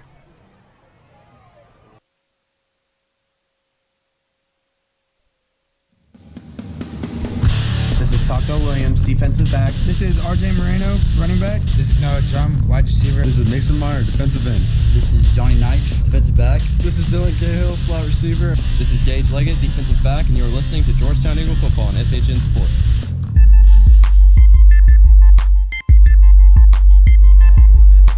Welcome back to Georgetown Eagle football on opening week here. SHN Sports. Rob Hipp alongside my good friend Michael Francis. Nathan Height helping us with camera. David England down on sideline. Galen Wellnicki, our statistician tonight. It's Georgetown leading 13-7, 2:23 to go, but Wylie threatening here as it'll be a 4th down and a short 2. They've got the ball on the Georgetown 7-yard line. Quickly on the far side hash mark, we go into action. Atwood under center. He's going to roll around. This time keeps it. Georgetown going to bring him down just inside the 15-yard line. Wow, what a play by Petter and company for the Georgetown Eagles. And a turnover on downs. The Blue Storm defense coming alive again for the Eagles. Georgetown's been like that all night long. It's that bend and don't break. They've kept Wylie out of the end zone. Offensively, they have not scored an offensive touchdown yet, or point for that matter. Second quarter action brought to you by Courtney Home Inspections. Chris Courtney from Courtney Home Inspections. We appreciate your generosity and support of Georgetown Eagles this season. Check them out online at CourtneyHomeInspection.com. Georgetown first down and 10 from their own 14, and a flag's fly, and maybe a false start against the Eagles. We'll see. I think it's encroachment by the defense. That is it. They're going to call encroachment, and Georgetown will move up 5. It'll be first down and 5 from the 19. Well, Michael, they've got 2:16 to work with. Georgetown really wants to punch in some points here and provide a little bit of a cushion. A lot of whistles flying tonight here, too, as they keep having to reset plays. A lot of it's those penalties. Right. We've seen a fair share of flags laundry on the field for sure. I should have had a penalty thrown up here on me earlier, Michael. First down and 5. And this time, Seosin just heaves one into the air, and it goes out of bounds around the 35-yard line. No one really in the area to catch that one. If you wanted to call it towards anybody, it would be Corey Coleman. He was throwing that away. Good penetration by the Wylie front to get through into the backfield and put Jackson on a hurry. Action Jackson and company, second down and 5 from their own 19-yard line. 2:10 to go. Seosin in shotgun, going to roll to the outside, scanning the field, throwing, has his man, has him wide open, has him angling out of bounds for a first down at the 38-yard line. Dylan Cahill, brother Dakota Cahill, running back at Georgetown several years ago. Shout out to the Cahill family, and also a shout out to Dakota Cahill. First down and 10 for Georgetown on their own 39. Seosin shotgun, trips down to the right. Seosin steps up, now in between the hashes. Throws this one, has his man, has the first down in Wildcat territory at the 48. A nice catch there by Isaiah Fillmore. And if Isaiah catches more like that, he'll be saying, "You filling more of me?" 1:50 to go. First down and 10. Ball on the Wylie 49 or so, and maybe a false start this time against Georgetown. I think they're going to say he was drawn offsides. We'll send it down to David England. David? I was going to say that Jackson Seosin was, before that was on the offense, I thought he was on the defense because he's doing a really good job of doing a hard count. And he's getting those defenders to come across real fast. Georgetown quickly back to the line here. First down and 15 now. The ball back into their own territory on their own 48 on the near side hash mark. Seosin shotgun, scanning the field, chased by one. Has to dump this one off to his back. Has room. Still across the 45. Angling now to the outside and finally brought down by a pack of dogs. You talk about a run after the catch right there by Georgetown. A man that could have been brought down around the 50, and Xavier able to get down to the 40-yard line. And Michael, as you were saying there, man, that kid's got some power behind him. He runs hard. Second down and 3, the ball on the Wylie 40, and a timeout is going to be called here by Wylie. We'll keep it right here. 1:11 to go here in the first half.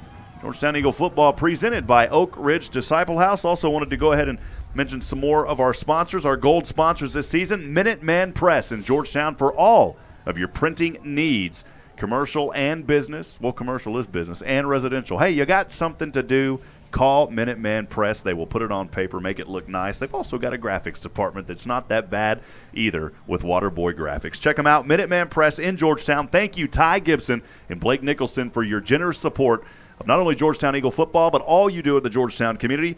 Our good friend Joshua Harris with the Oak Ridge Disciple House, a faith-based, nonprofit Christian character building ministry. For men 18 and older suffering from drug and alcohol addiction, your way out is Oak Ridge Disciple House. Make sure to check them out online at oakridgedisciplehouse.com. Our silver sponsors this year, Program Insurance Group. For all of your commercial insurance needs, visit our friends at Program Insurance Group. Doug Groves, Gene Lawhorn and Company will take good care of you. That's PIGBCS.com. Back in action here, second down and 3. The ball on the 40-yard line of Wylie. Seosin on the near side, throws this one, has a man wide open, and he's not able to make the grab. There was Fillmore at the 35-yard line, and, man, he was all alone right there, Michael. That pass from Seosin just hits the dirt and into the grass, and listen to me pull the baseball out. Hey, man, we're transitioning, man. Into the grass. But had he hit him, he would have been for extra yardage. 3rd down and 3 from the 40. Seosin, this one pops up into the air, and it's almost intercepted.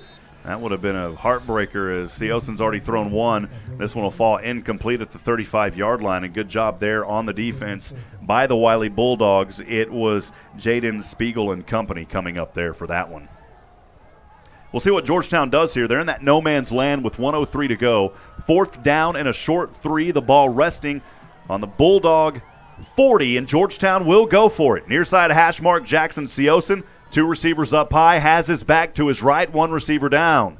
Seosin gets the snap, looking to pass. Man, crossover, has the first down at the 30, near the hash mark. What a grab on the play by Noah Parum-Pum-Pum Drum, baby. You know, when it's Noah Drum, we bring Christmas to the house early, Michael. Yes, sir.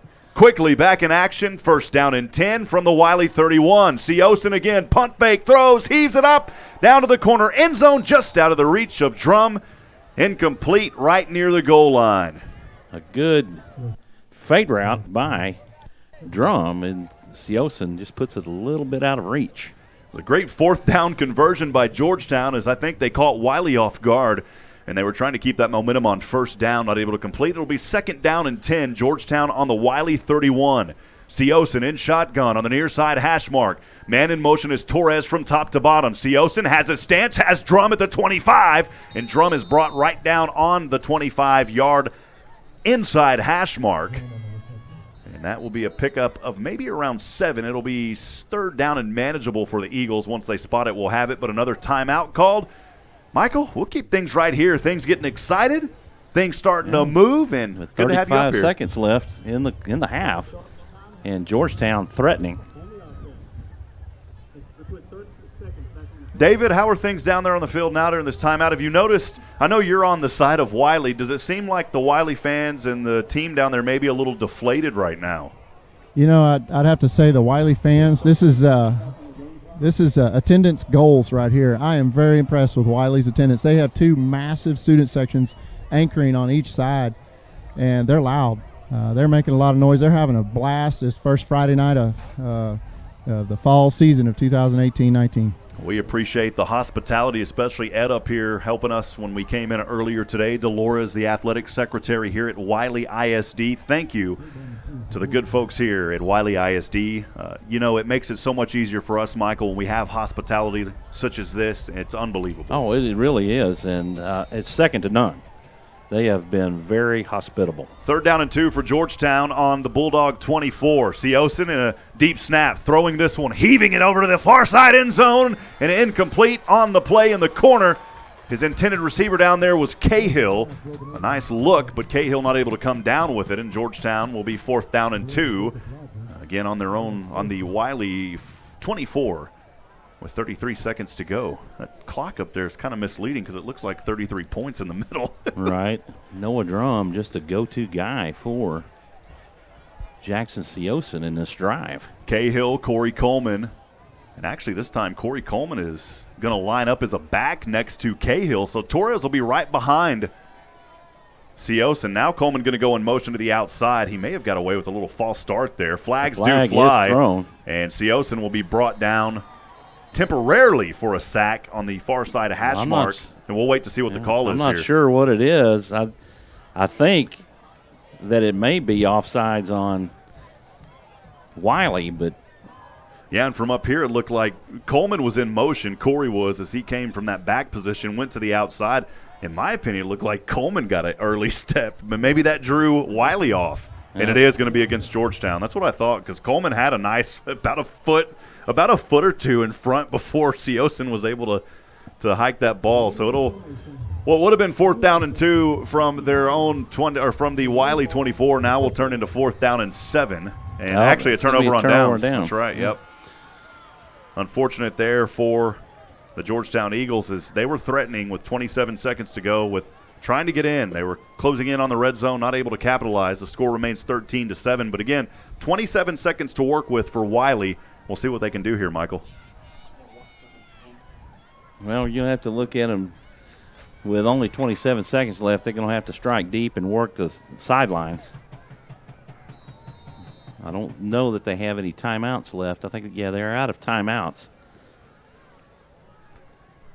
Atwood in shotgun, low snap as he's got it back behind him. A delayed handoff and somehow able to get it into the hands of his back across the 45, and Georgetown finally able to drag him out of bounds as he was angling to the outside near the 50. Man, that was a draw right up the middle, and it was a delayed draw. Go ahead. I was going to say it was, a draw up the middle, but, man, you talk about he had to thread that in thinner than a knife on butter, man. He really did. The play was good play action to the left, and he takes that draw on the delay over to the right and able to get to the 50-yard line. It is at the half-century mark.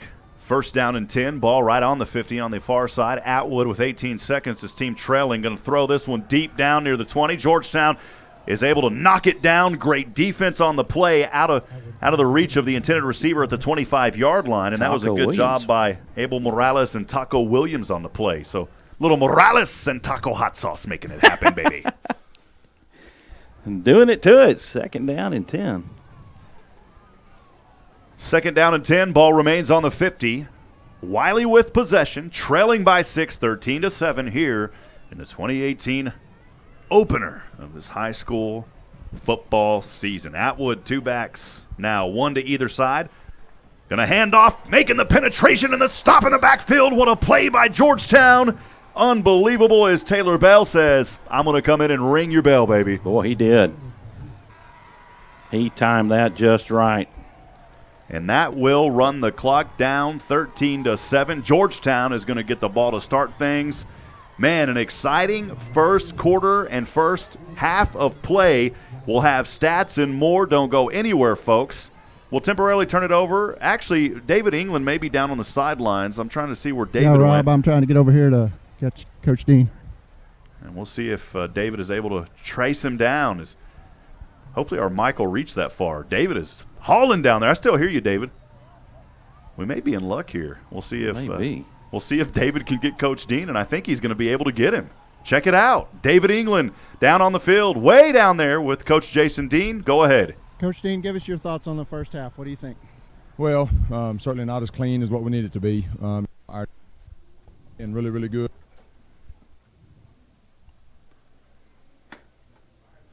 And unfortunately, David is just a little too far down there, so we apologize for that. We thought, I was looking, I was like, man, there's no way that that's going to reach, because we test all this before the games. So did it not reach? Yeah, you broke up. Can you kind of give us what he said? Just a lot of issues to work on. They're going to clean it up for the second half.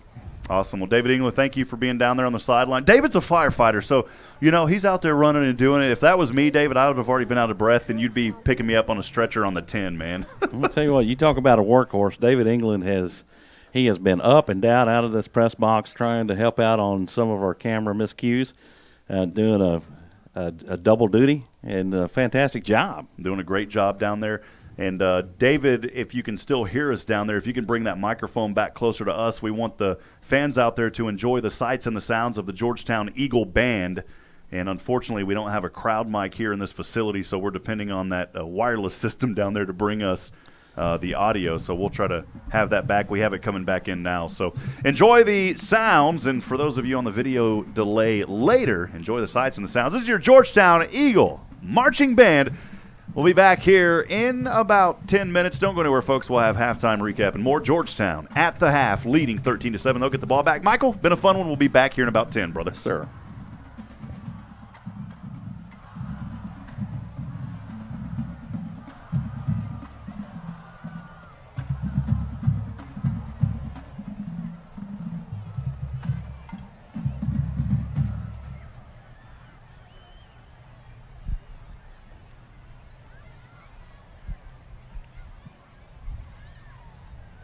The Georgettes, lieutenants are from left to right, Erica Germain,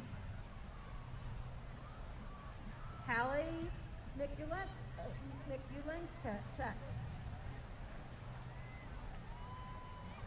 Rebecca Young, and in the center, your 2018-19 Georgette captain is Hannah Perriott. Social of the Week is Amelia Frederico. Officer's Choice this week is Stephanie Bernacca. And Georgette of the week is Natalia Duran. The butterfly of the week is Jordan Patterson. And now watch the Georgettes as they perform a palm routine to the Grammy-nominated smash hit by Ariana Grande, Nicki Minaj, and Jessie J. Give it up for the Georgettes as they perform to Bang Bang.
Thank you, ladies and gentlemen.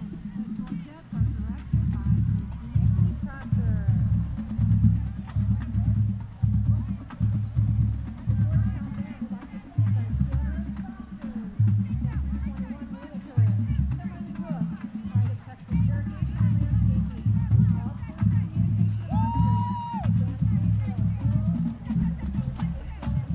Gabriel, Big Secretary, Divine Line Electric, Forklift Impact, Georgetown Muffler and Automotive, Georgetown Family Orthodontics, Eastern, Landscape Construction, Shipping Gentlemen, and Student Services, B.E. Bradshaw and Associates, The Pet Bungalow, Roberts Printing Company, and United Built Homes. Thank you so much, sponsors.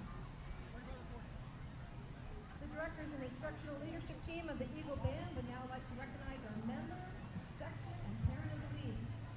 Brass section, marcher of the week, Nathan Wu.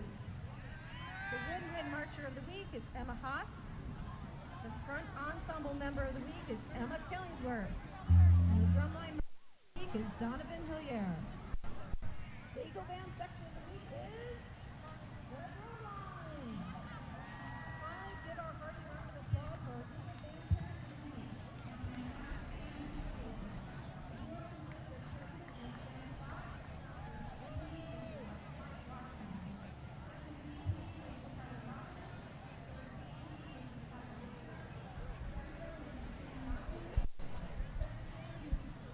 CPAA rep, Ms. Lori Lloyd, Communications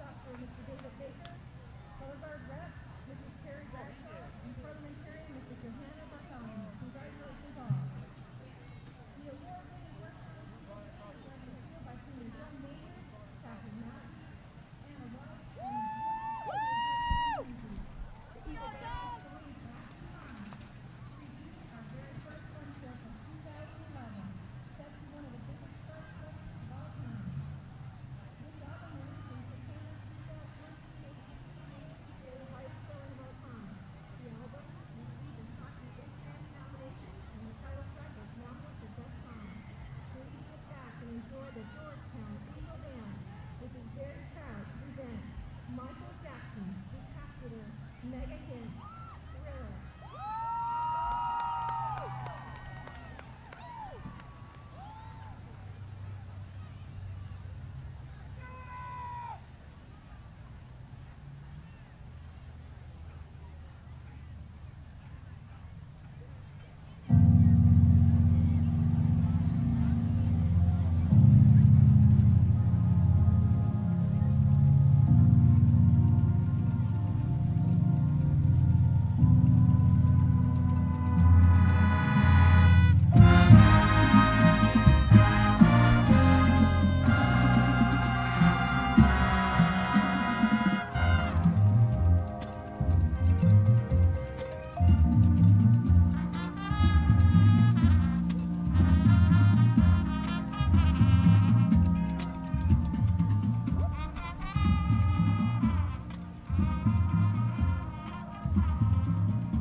Sergeant is McKenna Gonzalez. Postal Officer is Adrian Watson.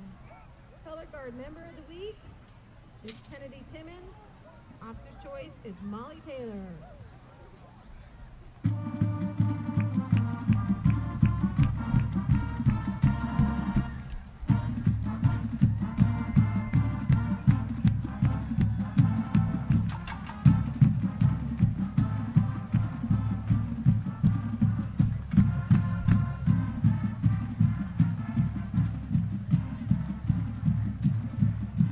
Directors of the Georgetown High School Eagle Marching Band are Justin Smith and Greg Lee. Director of Marching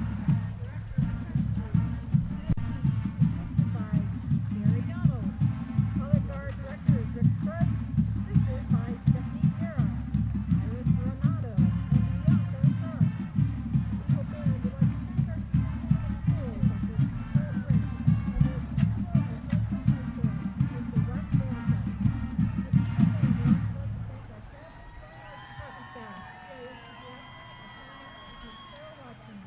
Administrative assistant for Fine Arts is Ms. Amy Holmes. And Fine Arts Secretary is Mrs. Gretchen Tucker. Let's hear it for Coach Gene and our Eagle football team. Next guys.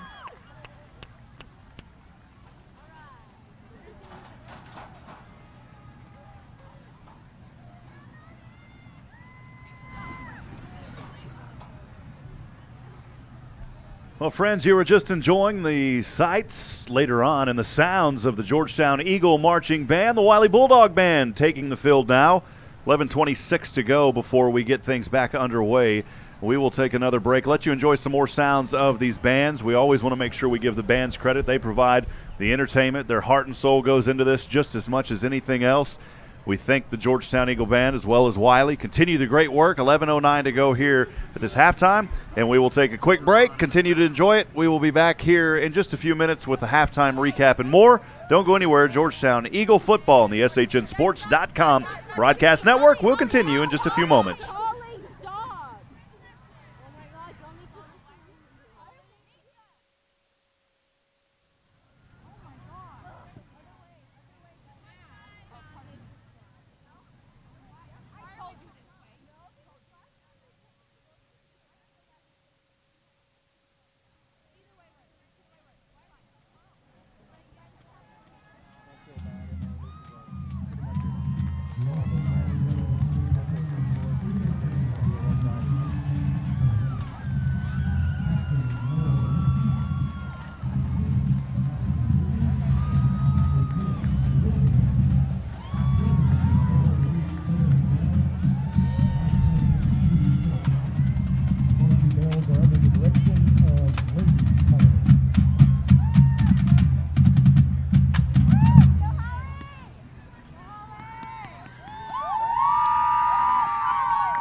Ladies and gentlemen, Wylie Independent School District proudly introduces you to the 2018 Wylie High School Marching Band.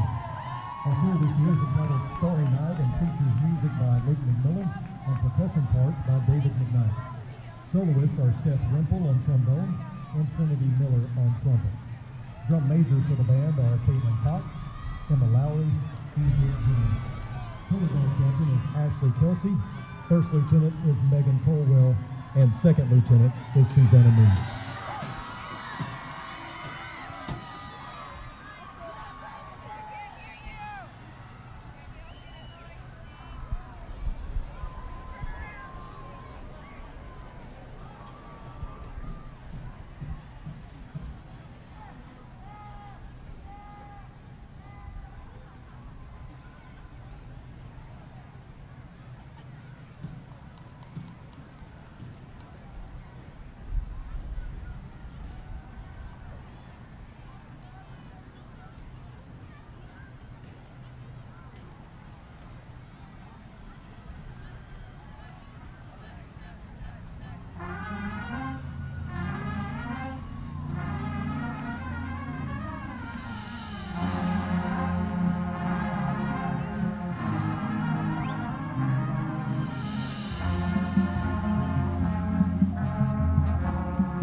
Rob Hipp back up here in the broadcast booth at Wylie High School. Thanks for joining us. Friday night lights alive and well here in Abilene, Texas. Friends, I hope you can hear the energy up here.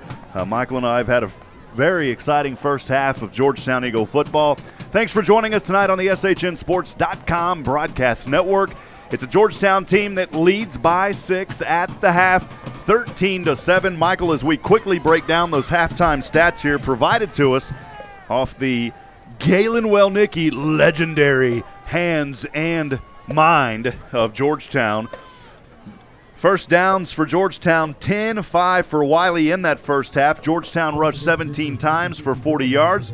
Wylie 17 times for 41 yards. A pretty even game as far as that goes. Georgetown, though, leading the passing game, 137 yards compared to 61. Quarterback for Georgetown, Jackson Seosin, goes 17 for 26. And we talk about he goes 17 for 26, of course, on 137. He does throw one interception for the Georgetown Eagles.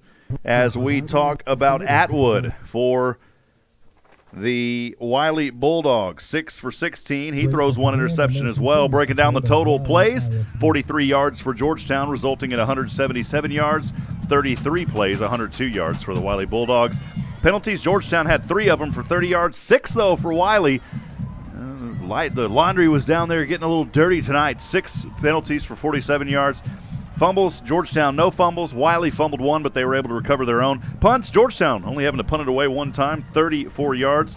2 punts for Wylie, averaging 33. Both quarterbacks have done all the passing in this game. Torres, the leading rusher for Georgetown, he's got 11 carries for 51 yards. And then as far as it goes on the other end, rushing Hicks, 11 for 59. So the rushing game, Michael, pretty even, but the passing game, Georgetown dominating right now.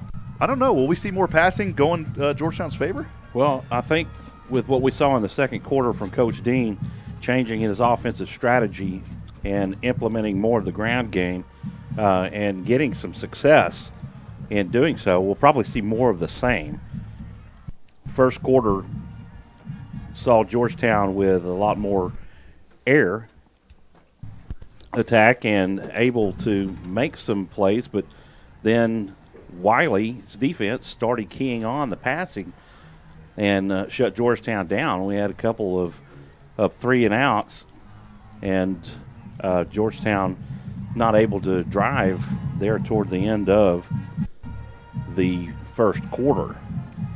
Third quarter about to get started here in just under 30 seconds. Third quarter, Georgetown Eagle football presented by State Farm Insurance. Todd Hargrove, we appreciate Todd Hargrove and all the fine work he does. You know, Bill Edmondson used to have that office. Todd took it over years ago, and he's another insurance agent of mine. So thank you, Todd. Been providing my auto insurance for many years. I told Todd when he said, hey, I'd love to sponsor. You know, Michael, I told him this, and it's so great because you can be 100% honest, as we always are.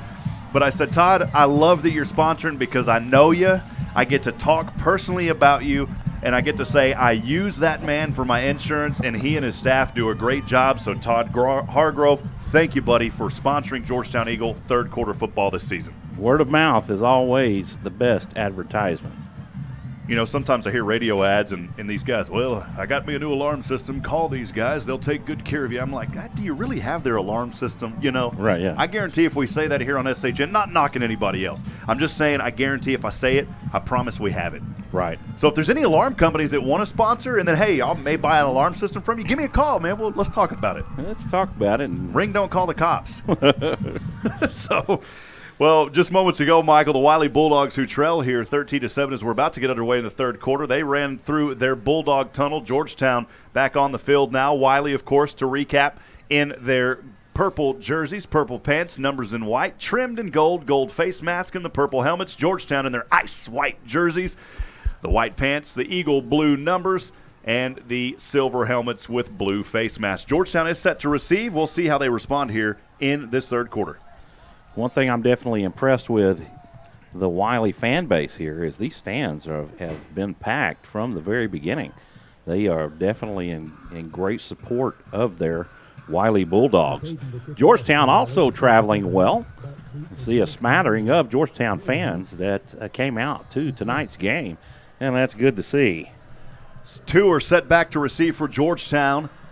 On the far side, one of those appears to be Torres, if I'm not mistaken, and instead it's going to go into the hands of his teammate around the 15 on the far side. Dodging through defenders he goes now near the 40, and he's finally rolled an ankle tackle on the far side hash mark. What a return by Elijah Kloof. Kloof got him. Kloof said, I'm going to spoof, and he did it right there to the 40. Great job, Elijah.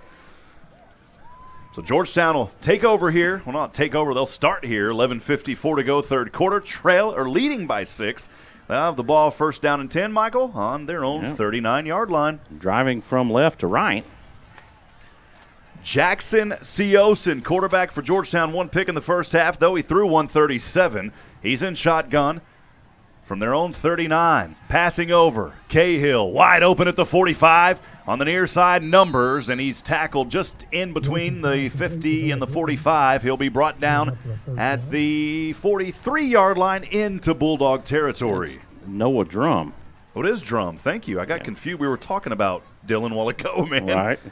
Noah Drum with the catch. 2 up, 1 down. Cahill made a play earlier. This time Jackson on first down from the 47. Going to pass here back into the hands of Drum, and Drum pa-rum-pum-pum his way to the 42-yard line. It'll be second down and manageable for the Eagles. 11:24 to go here, leading by 6, 13-7.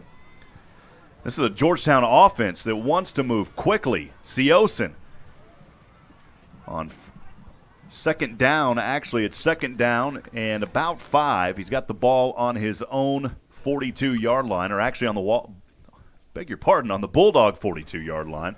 Seosin in shotgun, trips up top. Delayed handoff. Seosin going to tuck and run to the outside hash mark, and he will be brought down. It is a first down for Georgetown at the 36. The Georgetown Eagle offense moving the chains. Great run by Seosin. They're off the left side and pick up 7 for the first down. First down and 10, the ball on the Bulldog 36-yard line. On the far side hash mark, Seosin in shotgun, trips down. Actually 2 down, 1 receiver up high. High snap, the handoff. I believe that is Torres, and Torres is going to Torres his way to the 37-yard line. Picks up about 4 on the play. It'll be second down and 6, 10:26 to go here in the third quarter. Second down and 6, Georgetown on the Bulldog 32. Seosin in shotgun, has Torres behind him. 2 receivers up top, 1 all alone by himself down on the near side is Noah Drum.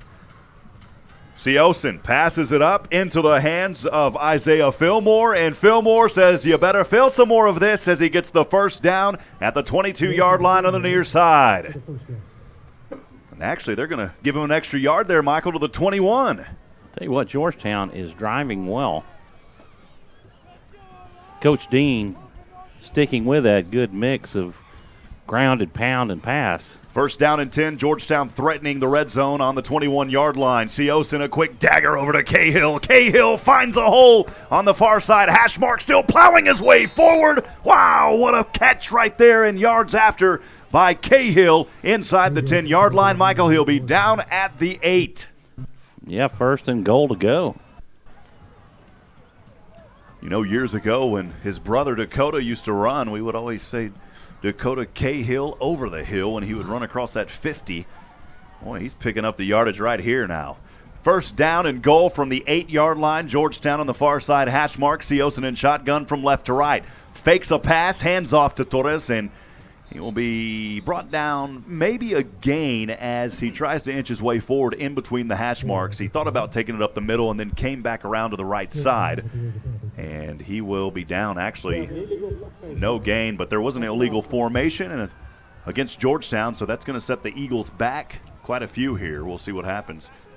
Coming onto the field now for Wylie Bulldogs, as we see Parker Stanford, the 6'3", 185-pound senior, makes his way on.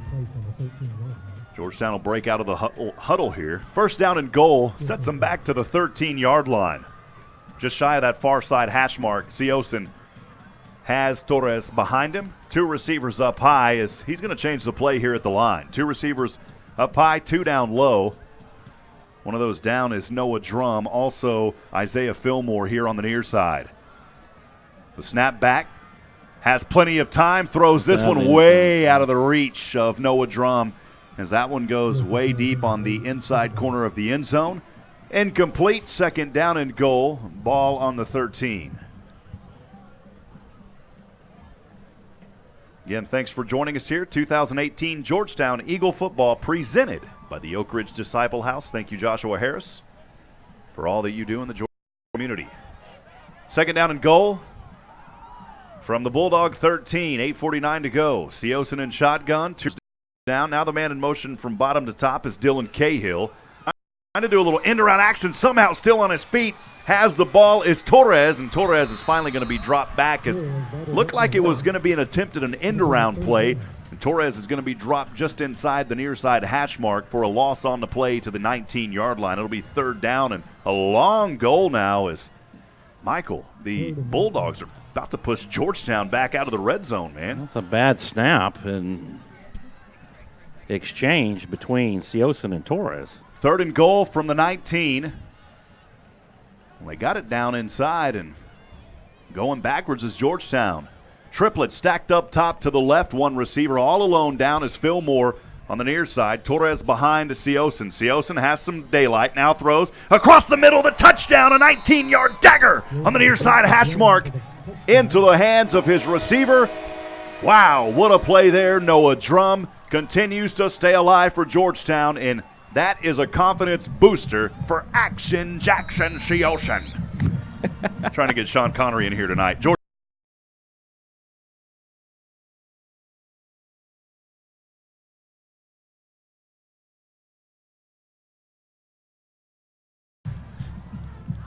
I wouldn't make it as a comedian, Michael. Extra point attempt here. Kick is up and on its way, and it is good. And Georgetown with a 13-point lead, 7:59 to go. Don't go anywhere, folks. We'll step aside, take a quick break. Georgetown Eagle football on the SHNSports.com broadcast network will continue after this. The winner of tonight's 50-50 drawdown.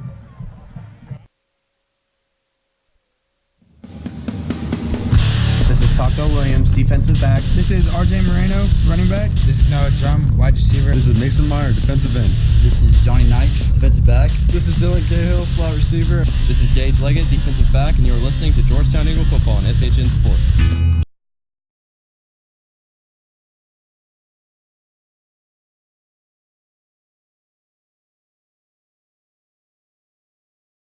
Down Eagle football. David, are you down there? Can you hear us? What'd you think of that drive? It was impressive, my friend. Here, can you hear me good? We got you. All right, it was a good drive. You know, that looks like a little slant across the middle. Oh, we lost David for some reason. Sorry about that, folks. David, we got you. We lost you. Kick up on its way. We'll get that fixed for the next game, folks. Don't worry. This one is going to be fielded right out of bounds. He stepped out. That's actually going to be an illegal procedure as he caught the ball out of bounds just inside the 20-yard line. So kick there. Thinking what the referee is going to rule is that the kick was out of bounds. That's correct. And that'll be an illegal procedure. No, it's either he's either going to re-kick it or they're going to take a 10-yard penalty against Georgetown. That would be my guess. We have a kick on the kicking team. He plays on the 30. So they'll move it up to the 30 on that illegal procedure. Anytime it goes out, they're going to move it, and that's what happened. Seosin over 200 yards now, 201. An impressive night for that young man. His receivers are helping him out here. 7:59 to go. Georgetown 13-point lead, 20-7 your score. Wylie will have it. Atwood under center. First down and 10 from his own 30. And he's going to hand off to his back and dodges his way as he angles on the inside. Finally brought out of bounds before a gain there. And a nice run by Bailey Hicks. And one of the student section here, Wylie getting after it, Michael. They definitely are. They are into their team. Well, Rob, I tried to get on the Georgetown side. It's just not good enough signal. It's a little quieter over there. I can hear y'all. Plus, I'd like to hear the Georgetown fans a little bit. But this Wylie audience, this Wylie crowd, they're Wylie. Second down and 6 from their own 34 on the near side hash mark from right to left. Atwood going to put his man in motion. empty backfield. Atwood passes, and it was almost intercepted there. Incomplete on the far side near the 40-yard line in the direction of Georgetown defensive player Taco Williams. Tell you what, that defensive front for Georgetown in this series has just gotten all up into Atwood and shutting down this Bulldog drive. 3rd down and 6. The ball on their own 34-yard line is the Wylie Bulldogs trailing by 13, 7:50 to go, 3rd quarter. Snap back here. Atwood is going to have a little bit of daylight. Now he finds a gap, angling towards the near side, and he'll be brought down just inside of his own 50. They'll call him out of bounds at the 48. Great job and pressure there by Georgetown, but the Eagles allowed a first down there. Quarterback change. It's number 14, Jackson Hansen. Yeah, thank you, Galen, for that. It's Jackson Hansen, the 5'11" sophomore out there now. And a play here to the outside, handoff to the back, and Nathan Moore. Nathan Moore's going to pick up a few yards, maybe about 5 here as he moves it into Georgetown Eagle territory. It'll be 2nd down and 5, the ball resting on the Georgetown 48-yard line. Back there in the back for Georgetown as well, Jonathan Neitch. We've heard his nickname is Nightmare, so we'll see if there will be some Nightmares this season by that young man. What was his brothers? The Neitch family always doing a lot here in Georgetown, and now a false start, and that'll move the ball back 5 yards. It'll be 2nd down and back to 10 for the Wylie Bulldogs. Well, it's been a penalty-laden night for Wylie. Georgetown going in to this 3rd quarter, only committing 3 penalties for 30. That's 7 penalties now for over 50 yards. 7 penalties for 52 yards for the Bulldogs. You can tell it's the first game of the season. Ball on the far side, hash mark, 2nd down and 10 from their own 48. Atwood in shotgun, scans the field down, has all day, passes on the near side hash mark, a little drop and dot there into the hands of his receiver, Bailey Hicks. And that's not Atwood out there. It's the other quarterback. I beg your pardon. Hansen. It is Hansen. What number is Hansen wearing? 14. 14 Hansen. Number 5, Matt Anderson. He just shut Hicks down. And what a great tackle by Matt Anderson. The sophomore in its shotgun. 1 receiver to either side. 3rd down and 4 from the 46. This one complete as he angles his way to the outside near the 30 and out of bounds. A great catch there by Nathan Moore to give his team the first down and, more importantly, push them closer to that red zone as they trail 20-7, 6:24 to go, 3rd quarter. You make a quarterback change and a little bit of life here for the Wylie Bulldogs. Yeah, bring out the sophomore, and he's got a successful drive going for the Bulldogs. This time, Hansen under center. 1 receiver to either side. Hansen going to step back, has the pocket. Now it's collapsing. Hansen is going to throw this one up into the air, and he had to get rid of it as he threw it. It's incomplete at the 35. It was almost intercepted by Georgetown, and now a flag's going to fly late here, and that may be intentional grounding. He was in the grasp. And the Georgetown fans want the intentional grounding, and the Wylie fans thinking the quarterback got slammed down too hard. But, hey, when you get out of there, that's how it goes, you know. You better watch out. Well, the quarterback had the football in hand, so it was in the process of the tackle. They may wave the flag off. And they do wave the flag off. Live tonight from Wylie Bulldog Stadium here in Abilene, Texas. Thanks for joining us. Season opener, Georgetown leads 20-7. Georgetown Eagle football presented this season by the Oak Ridge Disciple House. As we continue, 2nd down and 10, the ball on the Georgetown 33 for the Bulldogs. Hansen in shotgun, low snap, able to tuck it here at the 40, throws it across the middle, and that's incomplete at the 20. The intended receiver on that play was number 81, Hayden Keatle, a 6'1" senior. I believe they told me that Keitel is how you say his last name. Rob, Georgetown's defense is really starting to step up big right now. They've got them 3rd and long situation. It's looking good. And good eye down there, David. David England on the sideline. Thank you. Well, they're playing total defense. You're getting great penetration by the front, and the backfield is shutting down receivers. 3rd down and 10 for Wylie on their own 33 as Georgetown ground. sows blitz, and it may pay off. The Eagles have stripped it, and they've got the ball. The blitz came from that Blue Storm defense, and Georgetown able to fall on it. David, were you able to see who fell on that ball from there? I did not. It looked like I want to say it's Matt Anderson. Colby Cummings, number 4, might have been in on it. I'm not for sure. But the ball came out, and Georgetown defense got it. Another takeaway for Georgetown. That's their second one of the night, one over through the air, and now one on the ground. And that all started, Michael, from that blitz that came from the Blue Storm defense. And Georgetown will take over here. Looks like on their own 30-yard line, they'll go from left to right. 1st down and 10. They'll call it their own 31. Seosin, 2 backs around him, 1 receiver to either side. High snap, delay, spins around, great block. Seosin has time, finds his man, has the completion. No, out of bounds near the 50-yard line. It was a good attempt there, and his receiver just was not able to haul that one down. Great block by Javante Rodin to pick up the defender who had great penetration on Seosin. Torres was the intended receiver. 2nd down and 10. The ball on the 31 for Georgetown on their own 31. A hard count here by Seosin. He's going to stop and change things up. He's got 3 receivers down on the near side. 1 receiver, the Lone Ranger, up high. And Torres is back as Seosin stands on the 25. Another delayed handoff here. No, it's a tuck and run, and this time the Bulldogs able to come down on him. I think maybe a flag flew at the end, and it did. There's some laundry around the 30. I think there may have been a face mask. I'm not sure. Galen looks up from here, and he thinks it's a face mask, and it is against Wylie, and that'll benefit Georgetown. They'll get the 1st down. That'll move the ball up 10 yards, I believe, to the 15. 15 is what they're going to call. If they rule it. Yep, it's going to be a 1st down. So that'll move the ball up to the 46-yard line, and that is where Georgetown will have it.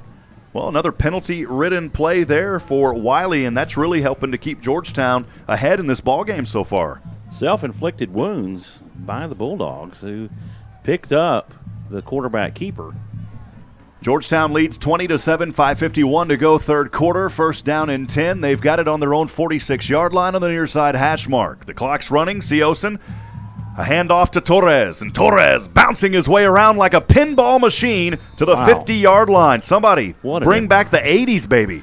What an impressive run by Torres. Pick up of 4 yards. Torres definitely does not like to go down. He does not like to get tackled. Telling you, David, it's like a pinball machine down there. It's impressive running.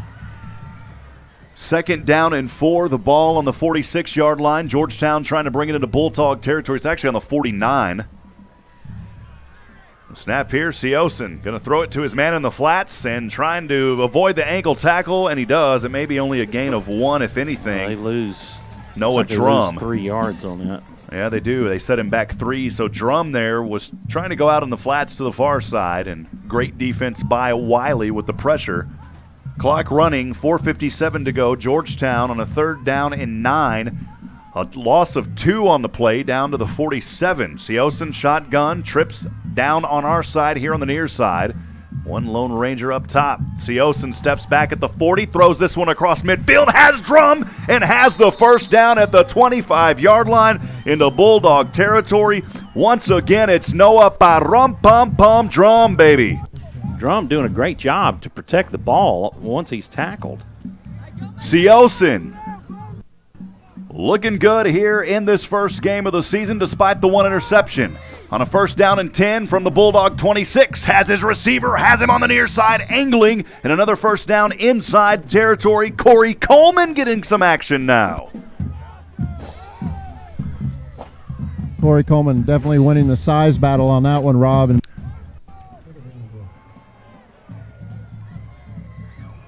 2nd down and a short 1. The ball in the red zone now in the 18 on the near side hash mark. Man in motion from top to bottom for Georgetown is Chris Martinez. Instead, the handoff to Torres as he takes it up the middle across the 15, and he's plowed down by a pack of dogs.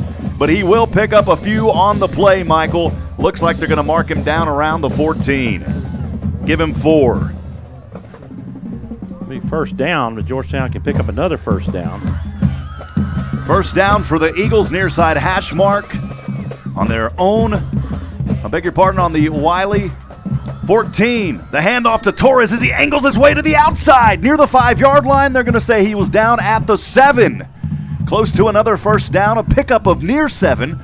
Georgetown threatening with 3:29 to go, and that 13-point lead, 20-7 here in the third.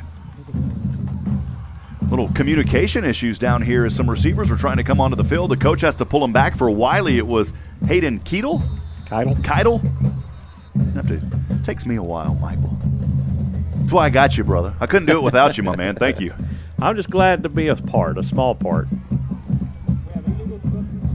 And see, that confusion caused an illegal substitution. So now Keitel will come in, but an illegal substitution against Wylie, that's going to push Georgetown even closer to that goal line. It'll be a 1st and goal. Now inside the 5, Georgetown will have it 1st down and goal from the Wylie Bulldog 3. The outside hash mark as the Wylie band is getting fired up in the student section. We've got to turn down the mic down there a little bit.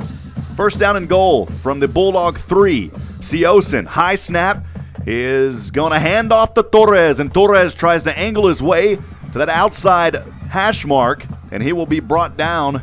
Maybe no gain on the play. We'll see where they mark it, Michael. Yeah, I haven't seen the yard marker move yet.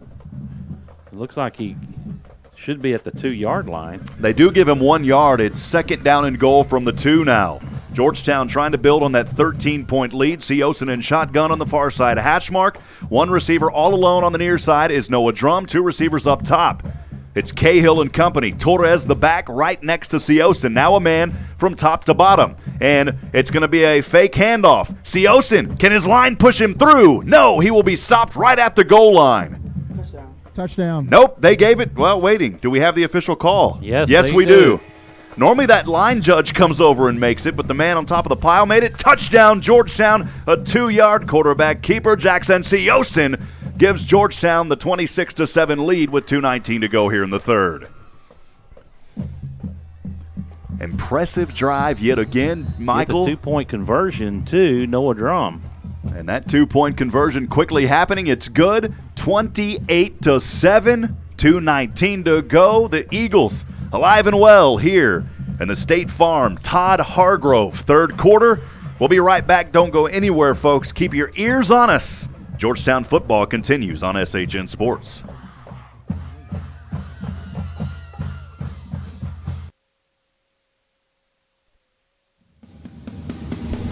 This is Taco Williams, defensive back. This is RJ Moreno, running back. This is Noah Drum, wide receiver. This is Mason Meyer, defensive end. This is Johnny Knight, defensive back. This is Dylan Cahill, slot receiver. This is Gage Leggett, defensive back, and you're listening to Georgetown Eagle Football on SHN Sports.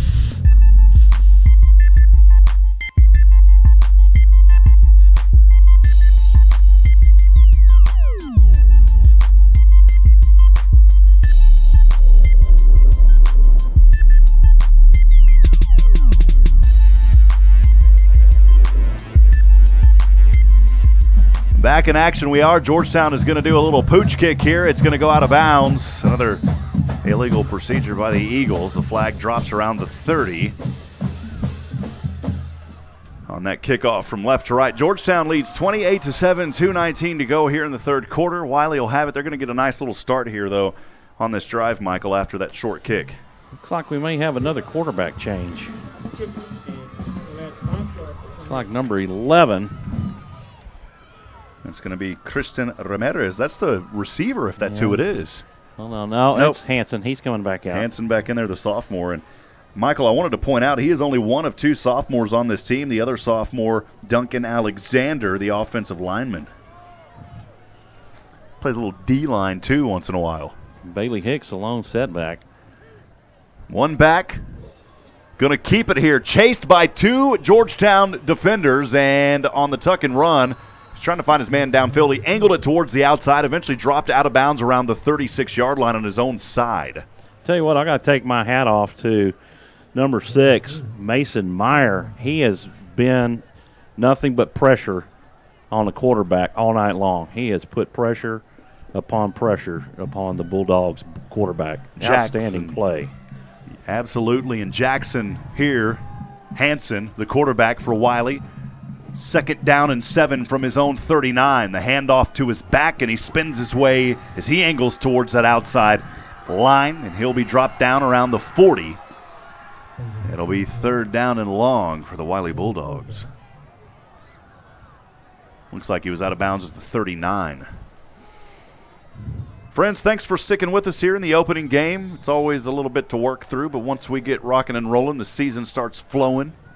That was kind of a flow right there. Yeah, rocking really and was. rolling, It really was. flowing. Georgetown flexing their muscle here in the third quarter, really taking charge. Third down and 7 from his own 39 is Hanson, the quarterback for Wylie. 2 receivers up. Georgetown shows blitz, and the defensive line able to hold so far. Now Chase down, throws it up, almost intercepted. And was the tip incomplete? It was on the outside hash mark. Good job by the Georgetown defense coming up and tipping that ball into the intended receiver down there. These numbers are kind of hard to see. I think it was number 30, Landon Bible, and he was almost able to pull down something after that tip. Number 38. Is that who it was? That's who it was. Parker Sanford. Parker Sanford.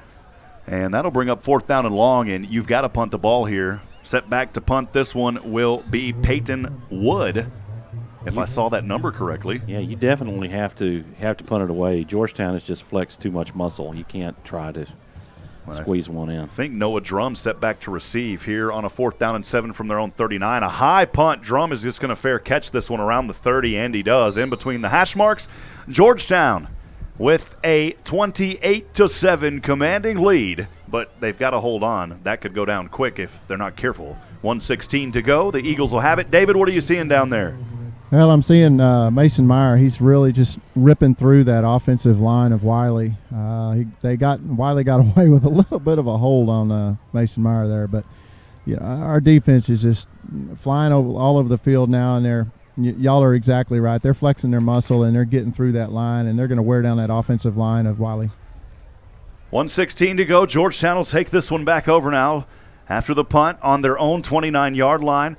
This time, Seosin will be in between the hash marks. 2 receivers on the near side, 1 receiver up top, and he has his back right behind him. I think it's Xavier Torres. It is Torres, and did the clock run down, or did they get timeout before? Timeout. So a timeout was called just before the clock went down. Don't go anywhere, folks. Georgetown Eagle football presented by Oak Ridge Disciple House.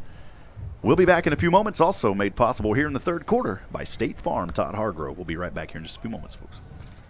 Again, we'd like to thank our premier partners, Taylor Electric, Blue Sky, Center Realty, and Abilene Sports Medicine.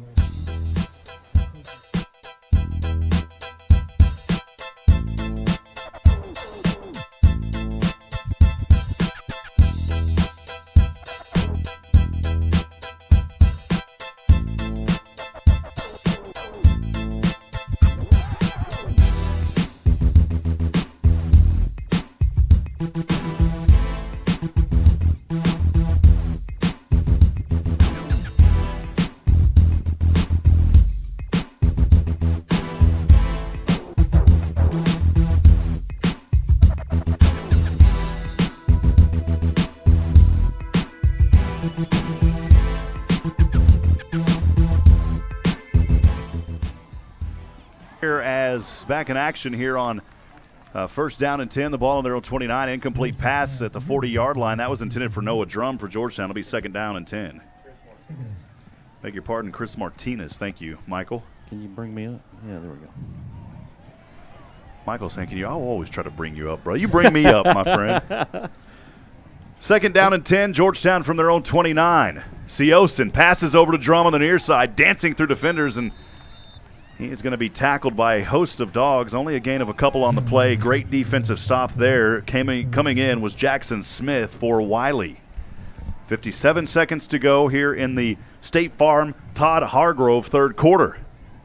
Thank you, State Farm and Todd Hargrove, for your generous support of Georgetown Eagle football broadcast. Third down and 6 from their own 34. Seosin in shotgun all alone. Passes over to Drum, in through his hands, and a flag flies again. We'll see what the call is here, Michael. Did you see anything down there, David? Yeah, one of the offensive linemen is looking like he might be caught on holding. We have holding. Yep. You know, it's like traffic, David. They got an eye in the sky. You're the eye on the field for us. Thank you, brother. I saw that reaction of that offensive lineman. He was like, oh. Whoopsie. So it'll be all right, though. And now that'll bring up 4th down. Georgetown's going to have to punt this one away for only the 2nd time tonight. Set back to receive for Wylie will be Jackson McAden. McAden, yeah, beg your pardon. I thought I saw 2 D's there for a second. Right. I lost my glasses 2 months ago, man. They're expensive. McAden set back here at the 34. Georgetown will punt this one from their own 20. The punt is up and away. Takes a drop and will go out of bounds around the 42, maybe 43-yard line of the Wylie Bulldogs. They'll have decent field position here with 33 seconds to go in the third. 28-7, Georgetown leading. And this is what I talked about, Michael. Georgetown can't let their guard down here, even though they've got a pretty commanding lead. Anything can happen with this very capable and tough Wylie Bulldog team. Yeah, as Jaden Spiegel showed on the lone touchdown, and it was a kickoff return back in the first quarter. Well, now they call something against Georgetown. Not sure, I missed it. Did you see what that was down there, David? I believe it was an unsportsmanlike, and it was Jonathan he Neich. said Wylie, but I guess he said White. Yeah, he said White 25, which will be Jonathan Neich. Yeah. And so that'll move the ball up 10. That's tough because Wylie would have started in their own territory. Now they get even better field position. That ball will rest on the Georgetown Eagle 41-yard line as Wylie goes from right to left. Trailing 28-7. Hansen, I believe, still in quarterback. He is under center. On a 1st down and 10 from his Georgetown 41. Throws this one on the left side hash mark. The ball incomplete at the 30. It'll be 2nd down and 10. Hey, Rob, Tyler Knowles did a great job of getting to number 14, the quarterback, but he was very careful how he got him. He actually hit him. They both got up and shook hands. Real sportsmen out there. Yeah, I saw that too. Great job by Tyler Knowles.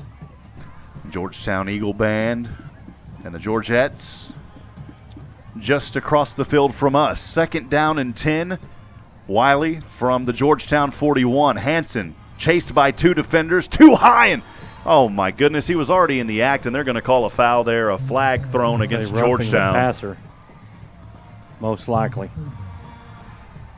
And it is roughing the passer. He had Knoll and Myers coming through, and they laid him out on the ground. I didn't think it was that hard of a hit, but it'll result in a 1st down. On the defense, it's going to be a 1st down. So it is roughing against Georgetown, a 1st down. 15-yard penalty. We talked about the varieties earlier. I don't like the 15 varieties. Well, Georgetown has given up 30 yards in penalties here in just 2 plays. That's a total of 60 yards now. If you go back and look, they only gave up 30 in the first half, so you don't want to give up a century mark in penalties.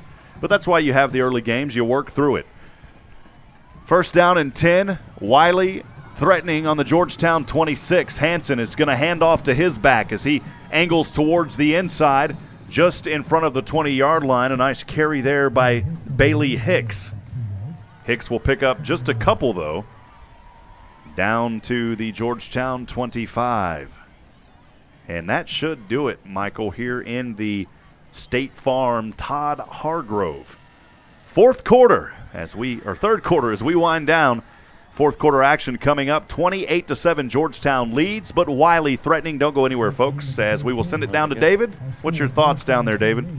You know, I'm thinking, Rob, about what Coach Dean is going to want to take away from this game. I'm going to ask him, what are the things that he did not like, and I want to hear about what his positive things are. What are the things he's taken away from this game that are positives? And I think he's got some coaching opportunities, but it's the first game jitters. But overall, we're winning. Hey, you're right. You can't complain when you win, but you can make some good constructive statements. Coach, Coach is still going to talk about this, but we still got a whole another 12 minutes, so we can't just think this is already done. We've got 12 more minutes of action here. The time now, 9:42 p.m. as the flag flies at half-staff here at Bulldog Stadium in Abilene, Texas. Wylie Bulldogs, the Wylie ISD. Georgetown leads 28-7. Michael, been a good first 3 quarters, man. Good working with you for the first time up here, brother. Appreciate you, man. And Michael always bringing a nice, positive flow to SHN. We appreciate all your good work, my friend. First down and 10 from, or second down and 8 from the 24 of Georgetown is Wylie now as they switch from left to right, and the handoff here will result in a first down as the running back on the far side hash mark able to dodge through defenders and get that first down. Bailey Hicks, once again, he just gouges up the middle of that Georgetown defense and gets the first down. Now we've seen a lot of Hanson to Hicks tonight, and it's working. First down and 10. Wylie threatening now on the Georgetown 11. Hanson is going to drop this one back on the option to his back, and is that Hicks again inside the 10? I believe it is. And the Bailey to Hicks continues. A pickup of about 4 on the play will bring up second down and 6. The ball now, or 3 they're going to call it, the ball will now be on the 8-yard line of Georgetown. And Brody Baker, the tight end for Wylie, makes his way onto the field. 28-7 your score, 11:05 to go here in the final frame of action. Hanson, quarterback for Wylie, has it as he goes from left to right here on a second down and 6. The ball is Georgetown 8. Hanson going to dodge through defenders, and a nice tackle right there by Georgetown, not allowing Hanson to escape for more than just a couple. And coming out of that pile, I believe was number 43 for Georgetown making that tackle. That's Nate McMillan. Georgetown has not given up an offensive touchdown or an offensive score at all tonight, but Wylie threatening here early in the fourth. Clock running down, 15 on the play clock, 10:20 on the game clock here in the fourth quarter. 28-7 the score. In shotgun from the Georgetown 7.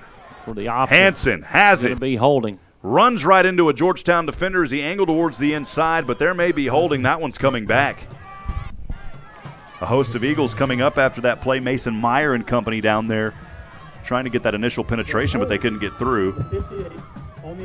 And it will be holding on the offense. That's Jonathan Vendua. Another shot in the foot.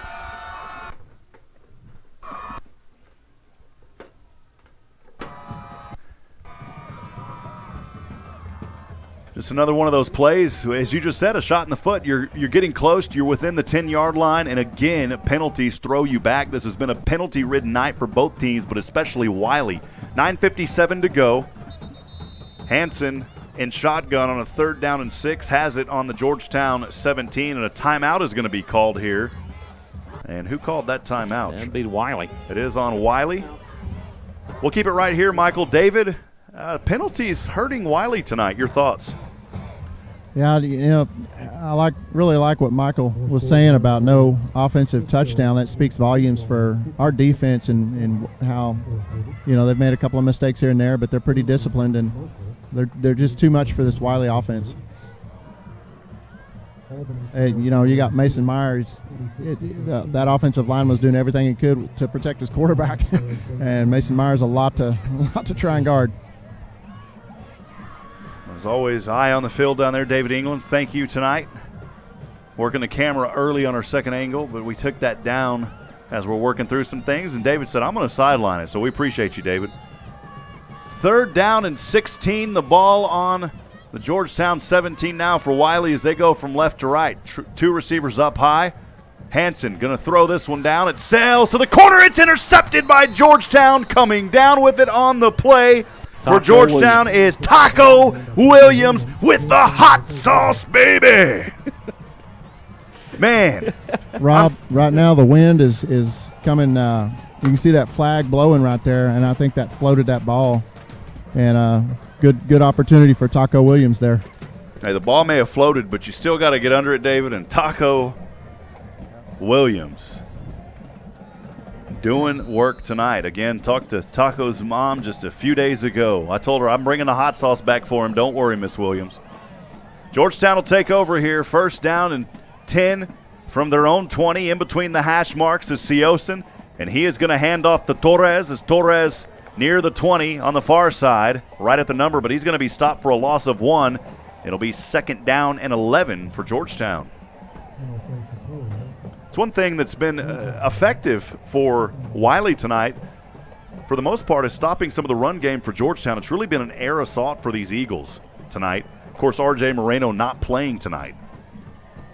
Seosin, 2nd down and a short 1 from his own 19. A little wobbly snap, hands off again to Torres. Up the middle, finds his lane on the far side hash mark, and he goes forward for a healthy gain. It'll be 2nd down and long, but nonetheless, or 3rd down and long, but nonetheless a healthy gain for Torres.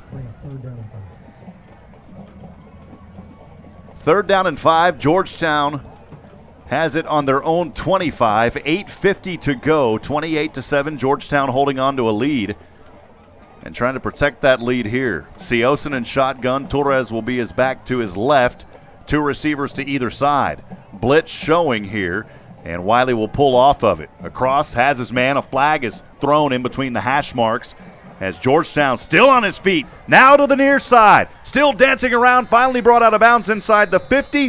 That was Corey Coleman, but this one may be coming back. Rob, it looks like it's going to be a holding call. And that's tough, Michael, because Corey was able to bounce through defenders. We talked about the pinball machine earlier. Well, he's playing a little pinball, and that is the call. It's going to be a hold, and Corey's going to have to come back. You really got to hate that for that young man. That's been the best play that he's had all night long, and he bounces to the outside and able to break through tackles and make an extra 20 yards after the catch. Yeah, and him doing that was nothing to do with the hold. That's the heartbreaker of it, Michael. Chris Martinez will head over to the sideline for Georgetown. 3rd down and a long play here from their own 15, and encroachment, I believe. Georgetown. David, did Georgetown move, or was that encroachment? I believe that was encroachment with contact, possibly.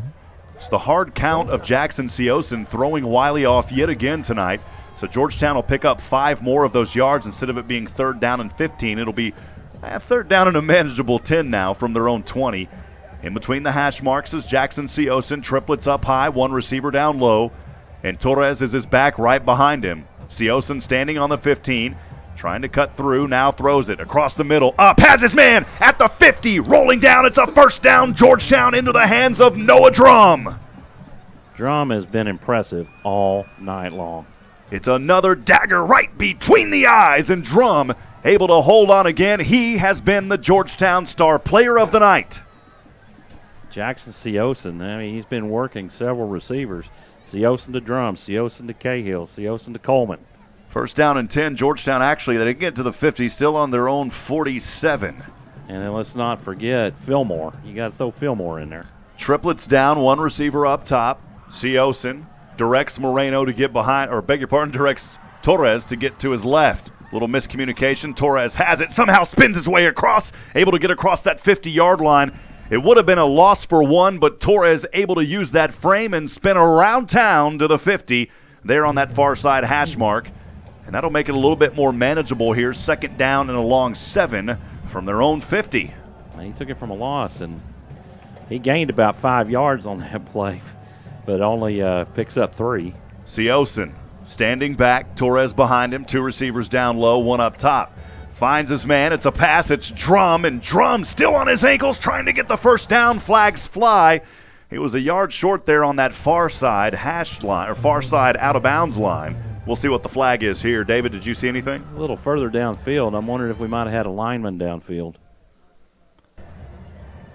I did not, but more interestingly is it is ineligible downfield. More interestingly enough is Noah Drum just stepped out on that play. Looked like he was a little banged up. Number 7 comes in. So stepping in here for Georgetown is Andrew Denyer, the junior wide receiver. 7:15 to go. Georgetown leading 28-7. In that 3rd quarter, Georgetown looking impressive through 3. We'll have information at the end of this game, of course, with all the stats and more. 7:15 to go. 2nd down and 7. The ball is back now as they move it after that ineligible receiver to the 45. So Georgetown will have it on the far side hash mark. Right to left they go. And they are looking confused here. Andrew Dinier will come down here on the near side. He will be joined by Corey Coleman. One receiver, actually triplets now down here, as Cahill is one of them. On second down and 12 from their own 45. Jackson trying that hard count again. It's worked for him tonight, David. Yes, sir. He's good at that. Second down and 12 on their own 45 are the Eagles from right to left. High snap. Seosin is going to hand off to Isaiah Fillmore, I believe. I think it was Taco. I mean, not Taco, but Xavier Torres. No, it was Javante Rodan. Rodan gets up one. Noah Drum checks two, back actually. in. It's a good sign there as Noah Drum joins the triplets down on the near side alongside Cahill and company. On third down and 9, ball on their own 48, 6:45 to go. Georgetown with the lead. Seosin steps back, has all day, has his man in and out of the hands. That should have been caught by Cahill. It was a little high, but he was not able to pull it down at the 40. If he could have, that would have been a first down. Instead, Georgetown's going to have to punt this one away. It's unfortunate Cahill was wide open on that one. Wide open. There was nobody within 5 yards of him. Again, Georgetown leads 28-7, 6:39 to go here in the fourth quarter. And the Wylie Bulldogs will take over. Hanson will be out there in a minute, but first the punt. It's on its way on fourth down on a Friday night. The ball will angle outside across the 25 and out of bounds, and that's where Wylie will take over, trying to chew into this lead. But, Michael, they're running out of time. 6:33 to go, trailing 28-7. Yeah, 21 points. Just a tie, which seems unlikely. Well, again, Georgetown Eagle football presented by Oak Ridge Disciple House, a nonprofit faith-based Christian character building ministry, helping men 18 and older who are suffering from substance abuse addiction. Another quarterback change, Rob, as Atwood comes back in. Atwood is back in there now, Michael, as you just said. Thank you for that. Triplets down here on a first down and 10 from their own 27. Throws in the flat, and that one in and out of the hands. And they're going to say that's a fumble because it went behind him. Georgetown not able to get on it, though, and I believe it will retain possession with Wylie. That did look like it was a little bit ahead, though. I'm sure. I don't know. It's one of those. Pass backwards as Hicks had to turn back to his right to attempt to make the catch, so it wasn't out in front of him. It was behind him. Bailey Hicks there wasn't able to pull it down, but he was able to get back on it. A saving grace there for him. It's only what you call it. So a 1 yard gain, which could have turned into something bad. They get 1 yard out of it. Again, great pressure by that Georgetown front. Second down and 9 from their own 27, and this time Atwood makes the call. Atwood has it, and he tucks and runs just shy of the inside hash mark. He will pull it down to the 37-yard line. It'll be first down. First down right at the line. Time clicking and ticking. Georgetown leads 28-7, 5:34 to go. Atwood back in there at quarterback for the Wylie Bulldogs. On the near side, Hashmark has it on his own 37. Has all day, passing, throws this one on the near side, and in and out of the hands of his man at the 40-yard line. An intended receiver there was Hayden Keitel. Took me a second. He was being covered by number 16, Elijah Kloof. Elijah never made the turn and looked back, didn't even know the ball was coming to him. 5:22 to go, second down and 10 from their own 37. Atwood, little misdirection handoff to his back, and he'll be trapped. Only a gain of 1, maybe back to the original line of scrimmage, and that's what they call it as he tried to go up the middle. Brought down by Tyler Knowles. Tyler Knowles, that front has been awesome all night long. Tyler Knowles, Mason Myers. They have definitely been doing work. If we can, we'll try to get an interview with the SHN Sports Georgetown Eagle football player of the game, if we have time. I'm going to go ahead and call it tonight, Noah Drum. He's been impressive. You'd have to, absolutely. 4:40 on the clock here, third down and 9 from the 38 of the Wylie Bulldogs. Atwood turns a hand off to his back. That's a pass. And instead looks for the pass on that far side hash mark. Has his man, has a pickup of a few on the play. It's going to be 4th down and short on the far side hash mark. The ball They're gonna resting hurry up, on go the for it. 45. They are in hurry-up offense here. Wisely, Atwood going to roll out. Georgetown reading it beautifully. Georgetown misses the sack. Now 3 of them on. And it's intercepted at the 50. Georgetown has it, crossing back across the hash marks.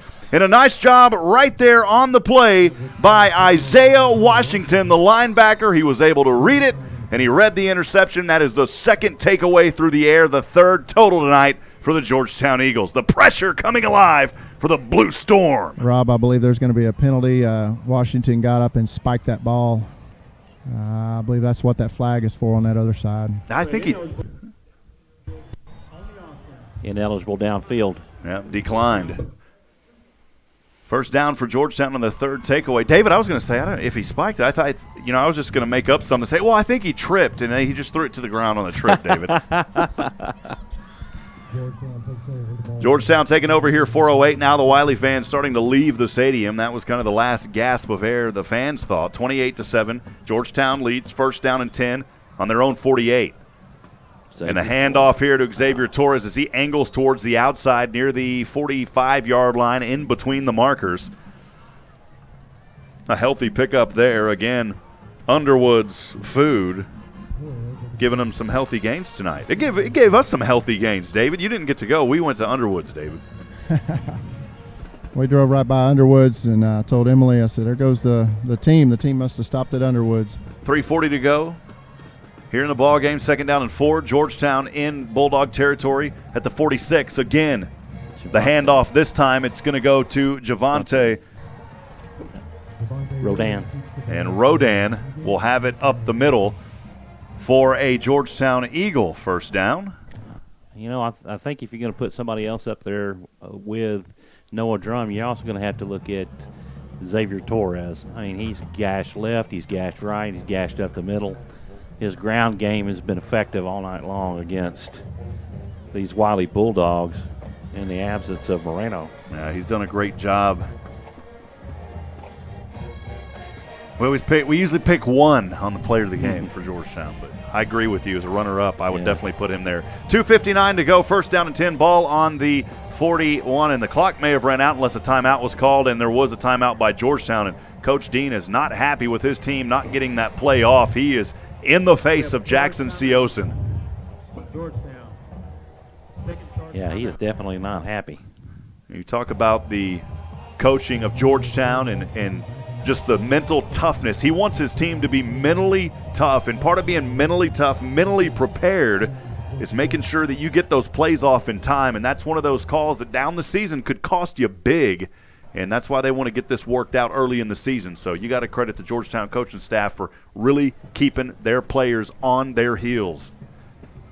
Rob, one thing that's unusual about this facility tonight is you've got the Wylie band on the Georgetown side, and they were making a lot of noise over there.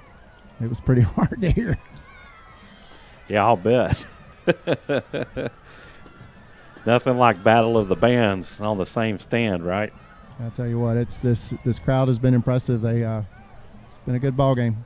First down and 10, 2:54 on the clock. Georgetown has it on the Bulldog 41 on the near side. Seosin in shotgun, the handoff to Rodan. Rodan up the middle across the 20. Rodan goes to the outside, spinning around to the 15, the 10. Rodan is brought down, but Rodan, what a run.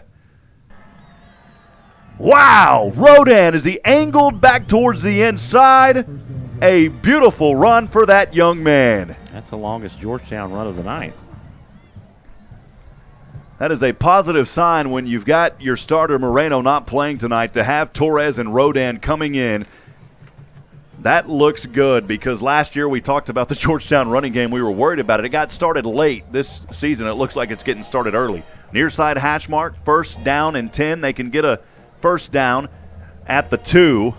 The handoff here to Torres. Torres angles his way across the far side hash mark, diagonally towards the end zone, and he will be stopped short around the 5-yard line. 2nd down for the Eagles. Looks like he gained 6.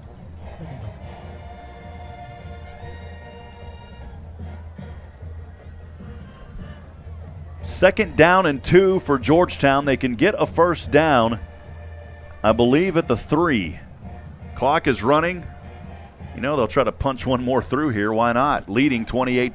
Seosin on the far side, hash mark in shotgun. Man in motion from top to bottom. And now a whistle here. Another and timeout. A timeout by Georgetown. That is their final timeout. Wylie has 2. Georgetown's going to try to work here. David, what are you seeing down there on the field? Looks like they're just trying to slow things down here and just control it here at the last minute 40 of the game. I think it's a smart decision, too, to, you know, these situations can come up during the season where you've got 140 on the clock and you're under 2 minutes, and this is the under 2 minute drill for Georgetown right now. You know, that's kind of the way I see it. They want to see what they can do here under 2 minutes. That could set them up in other games down the season, Michael. Definitely could. Work out all these kinks and bugs. You need to do this in a non-district schedule, and one thing that the realignment did do is give all the teams in District 11 5A a 4-game non-district schedule. So it will be second down and a little bit here. They can get down to the 3 for Georgetown. Second down and a few. Look, it's second down about 4. Seosin in shotgun, receiver split wide, 2 down, 1 up. And instead, the handoff to Torres as he tries to barrel his way down, and he'll be stopped at the 4 as he goes up the middle. Gain of 2. Torres up the middle. Third down and 2.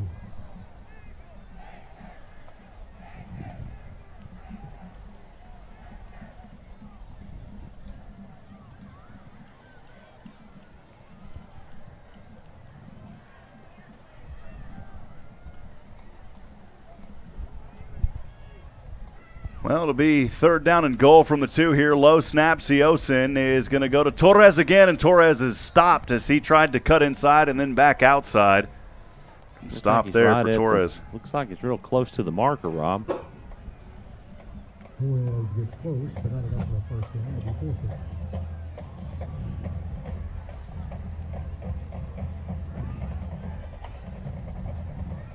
Rob, definitely looks like some substitutions. They've got the fellas that probably eat the most at Underwoods today just came in. Yeah, Alexis De La Cruz on to attempt the field goal. So De La Cruz will get a shot here for that field goal. And it will be, what, a 20-yarder? I believe so. Right at it, 20-yard field goal attempt. De La Cruz on the far side, hash mark, wants to get his team over 30. 28-7, 16 seconds to go. 20-yard attempt here for De La Cruz. The kick is up, and it is good. It was a low-line drive, Michael, and somehow that ball found a way to go through. We'll take it. I know that the coaching staff may not be happy with the execution, but we'll take it. 31-7, 9 seconds to go. Georgetown leading. We'll keep it right here, Michael. Yep, this one's pretty much in the books, and the last gasp for Wylie is they will receive this kickoff. Georgetown players on the opposite end of the visitor side already lining up for that victory high five. David, maybe if you can, at the end of this one, make your way down there. We'll try to grab Noah Drum as close to us as you can, and we will see if we can get an interview and with him as the Georgetown Eagle player of the game. 7:30 against Lubbock Monterey. Come out and support your Dogs. Maybe hard to get Coach Dean, too, but we'll definitely try to get Drum down there for you.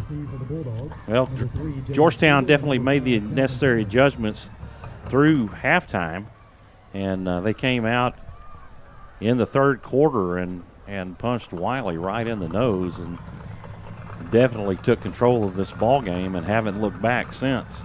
Rob, Michael, would you say that Drum and also the defense were probably big stories for tonight? Oh, absolutely. Defense, bend but don't break. No offensive points giving up in this ball game. 31-7 your score, 9 seconds to go. Georgetown will kick this one off from right to left at Sells. A little line drive, hop up at the 20. Has it from left to right. And still spinning around, trying to find his way. Brought down to the 20. 2 seconds, they'll take a knee, and this one will be over. Rogers was the return man on that play.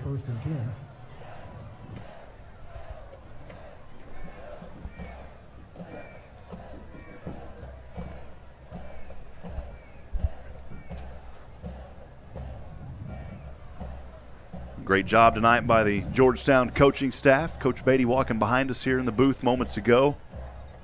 Got a shout out to those guys as well, man. You talk about just humble coaches all around, humble community and the humble people. These coaches, you don't ever see them get out of line. No, definitely. Sometimes you see it in the booth, not Georgetown. I'm not just saying that either, man. They keep it professional all the way. Georgetown in prevent. Taking a knee here, and Wylie will walk off tonight as they were defeated by Georgetown 31-7. Your final score. Georgetown Eagle football presented by the Oak Ridge Disciple House. Georgetown goes 1-0. Wylie will start the season 0-1. We're still a few games away from district play as David England will make his way on. And, David, I would suggest maybe going ahead and running over there because they'll probably take off on that far side. So I would get over there as close as you can. Hopefully we don't lose you down there as we're going to try to get Noah Drum. We'll see what we can do. David's a hardcore Georgetown fan, too. I thought he may get in there and start high-fiving. You could wear purple, David, and you could high-five tonight.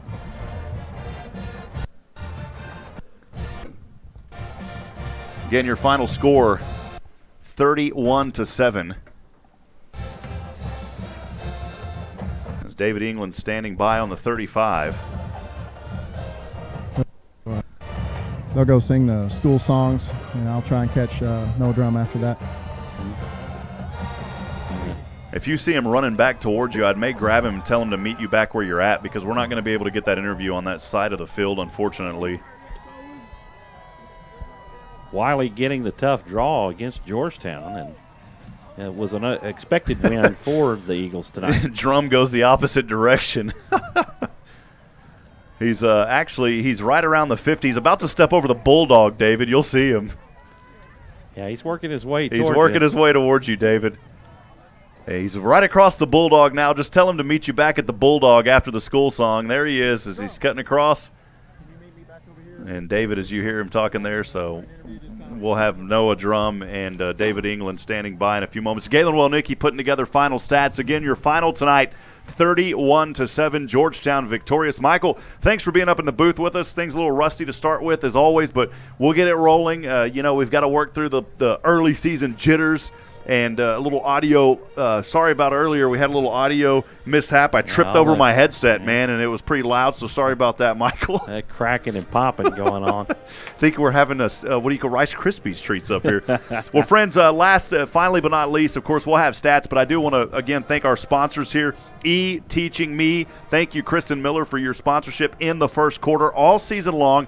Check them out online at eteachingme.com. Second quarter sponsor this season, Courtney Home Inspections. Chris Courtney.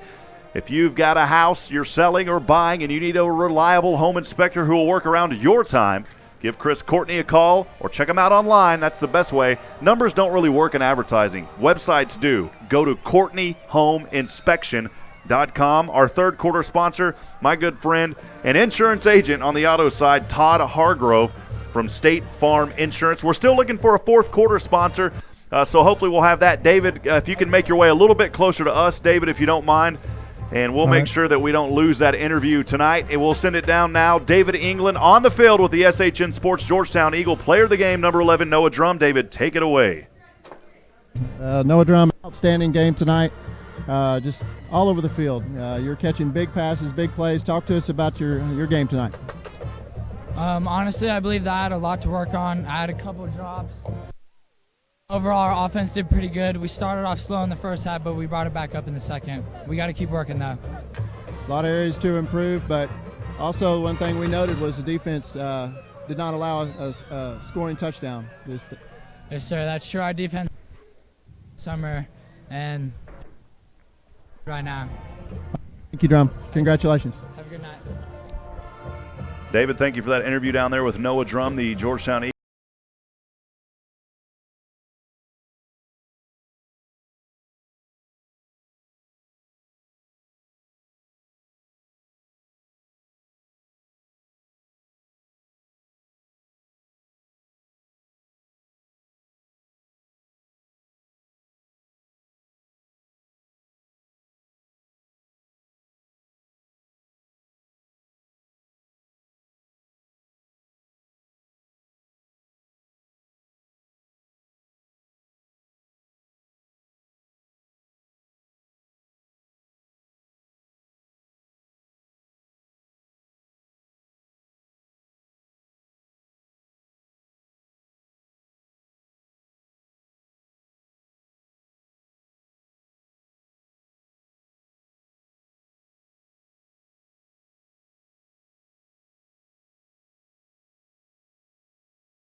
The Georgetown Eagle post-game wrap-up and discussion. Rob Hipp alongside my good friend Michael Francis, normally in the Rouse hood, but in the Georgetown hood today and for the next couple of weeks. Michael, good to have you up here, brother. Appreciate you. A blessing to have you as part of the SHN family and putting up with me and a lot of stuff, and you're doing great, and we love you and we appreciate you, my friend. Thank you, Rob. Kind words, buddy. Kind words. Well, a great night tonight for the Georgetown Eagle fans. We may have made a Georgetown Eagle fan out of Michael, but we can't say it too loud because he's from Rouse. But, brother, it was awesome. You talk about Georgetown tonight, 31-7 victorious over the newly formed 5A Wylie Bulldogs, but a very tough 5A team. Something that you can't take lightly, and we saw it tonight, the aggressiveness. They came out striking earlier with that 99-yard kick return, but after that they were not able to do much after that. The Blue Storm defense able to come alive and take over. All right, the defense just prevailed all night long. That defensive front just really strong. Tyler Knowles, Mason Myers in the backfield all night long, and then you had the defensive back that were doing the job and playing the blitz well and putting added pressure up the middle on both of the quarterbacks, both Atwell and Hanson. Really couldn't stay on track. They threw their rhythm off and just posed a problem all night long. Well, a team that needed to move the chains, Georgetown, wanting to do that this season more often. They did tonight, 21 compared to 12 times for Wylie. Of course, these stats brought to us by our good friend Galen Wellnicki. We appreciate the fine work of Galen as well. Georgetown runs for over a century mark tonight, 35 rushes for 122 yards. We talk about Torres, and we also talk about Rodan, who had that big one to help those numbers get up there. A pretty evenly matched game on the ground, though. That's one area Georgetown is definitely going to want to improve. The running usually dictates the rest of the game and leads to the passing. 31 total rushing attempts for 109 yards. But look at the stat that stands out. Jackson Seosin starting tonight for Georgetown. That young man throws for 265 through the air compared to 84 yards on two different quarterbacks by the Wylie Bulldogs. The final stats here as far as that goes, 25 out of 41. That was one pick by Jackson Seosin. And then on the Wylie end, 9 for 22 on their passing attempts, 3 interceptions. Georgetown able to have the takeaways here today. Or actually, there was one pick. I beg your pardon. Was there 3 interceptions, Galen? Yeah, there were 3 interceptions. So there was 4 takeaways. Okay, yeah, that's right. So there was 4 total takeaways. Total plays here for Georgetown. They go 387 total yards compared to 193 for the Bulldogs of Wylie. 8 of 75. If you look at the penalties for Georgetown, that's an area they're definitely going to want to improve on. 12 for 81 for Wylie. Fumbles, Georgetown didn't lose 1, and Wylie lost 3, and they only they dropped 3. They lost 1 of those. Right. And then the punts, Georgetown 3 for 32 yards, 3 for 32 as well for Wylie. So an evenly matched kicking game. Seosin goes for 111 yards. I'm not sure on this. I'll have to get with Galen as the season goes on. I'll skip these just to make sure. But Torres here, 24 carries, 87 yards. Look at Rodan, 5 carries for 46 yards. A great night for that young man. You compare Hicks, 19 for 89. And then for Henson goes 3 for 12, 2 interceptions, only 26 yards. And Atwood, 6 for 12, 1 interception, 58 yards. Hicks had those 19 carries, I believe, on 89 yards. So that's the way it goes. A good statistical night for Georgetown in many categories. Other categories, they don't want to see those high numbers on penalties again, Michael. All right, no, definitely not. You know, the thing that they can be proud of tonight is making adjustments. They were able to make adjustments in the second quarter and took some control and got back the lead in the second quarter, and then they came out and played smash mouth football in the third quarter, and the Bulldogs just did not recover from it. I think the most impressive, again, tonight, talking about that receiving by Georgetown's Noah Drum, our SHN Sports Georgetown Eagle Player of the Game. But, again, we don't want to single out, but we do always have to just pick one. So we put him first, but then talking about the other players tonight and the defense doing a great job, Rodan and Torres, they were definitely right up in the mix as well, Michael. Yeah, that defensive front was just great all night long. And not to take anything away, but you really have to look at Georgetown's offensive line. You know, they made the holes and were able to get Torres and Rodan through, and to have over 100 yards rushing for the night. So outstanding plays by the linemen to take care of business and make it possible for Seosin and the wide receiving corps to be as successful as they were tonight. Absolutely. Well, we look ahead to next week. I believe Waco. Is that right, David? That is correct. Waco back at GISD Athletic That'll be Parents' Complex. Night. It's going to be Parents' Night, and that's going to be a good one there. So come out. We're back at home, baby. The tailgate's going to be going on. You got to get there. You got to eat, and you got to come support Georgetown, Michael. And you're going to do it, man. Yes, sir. Absolutely. So we're excited about that. And, again, to the friends of Michael Francis, he still loves Rouse. He's still committed to Rouse, but he's just over here hanging out with Georgetown tonight. I'm committed to high school football and high school kids and the best experience that those young men can have. That's what I want to be a part of. Final score tonight for those checking in on Eastview. Eastview falls to Westwood at Birkelbach 34-13. Stephen Stunn. Vista Ridge and Rouse. Oh, Vista Ridge and Rouse. I beg your pardon. So, anyway, sorry about that. I can't see, man.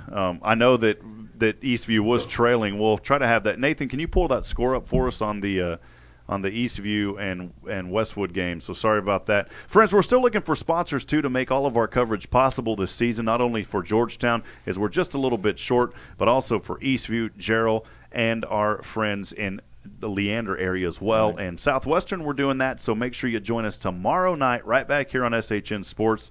It'll be my debut of college football, so I'm a little ready to rock and roll. I know you really have to be anxious about that. But also, let's don't forget sponsorship for the Austin ISD games. Absolutely, yeah. Thank you for mentioning that. And Eastview comes back a little bit, but they do fall tonight, 38-21, the final there from Birkelbach for the Patriots at home. A tough loss for them, but playing against a very good Westwood Warrior team. Yeah. And I was about to say a 6A team, and you're scoring those kind of points against a historically good Westwood team. Mm-hmm. That's a very good matchup by Rob Davies there. Back at home, he wants to get his team fighting early in this season. I think it's great. So I think so too. Well, Michael, final thoughts here before we sign off, partner. Everything's turning off. We got to get out of here. Right. Great night of football. Great to come out with a victory to open up the 2018 season. Look forward to bigger and better things throughout the season. Michael, appreciate you tonight, my friend. Couldn't do it without you. Hey, couldn't do it without Nathan Height helping behind the scenes tonight, as well as David England doing some sideline reporting and camera action. Galen Wellnicki, our statistician. I'm Rob Hipp. Remember, friends, we're not strong enough alone to make it on our own. We need each other. Provide a word of encouragement. Lend a hand of support. Somebody out there tonight needs you. I promise they do. So get out there and help them. Once again, your happy final score here tonight from Georgetown, Texas. The Eagles defeat Wylie on their home turf here in the 5A debut of the Wylie Bulldogs, 31-7. We love you, Georgetown. Come out.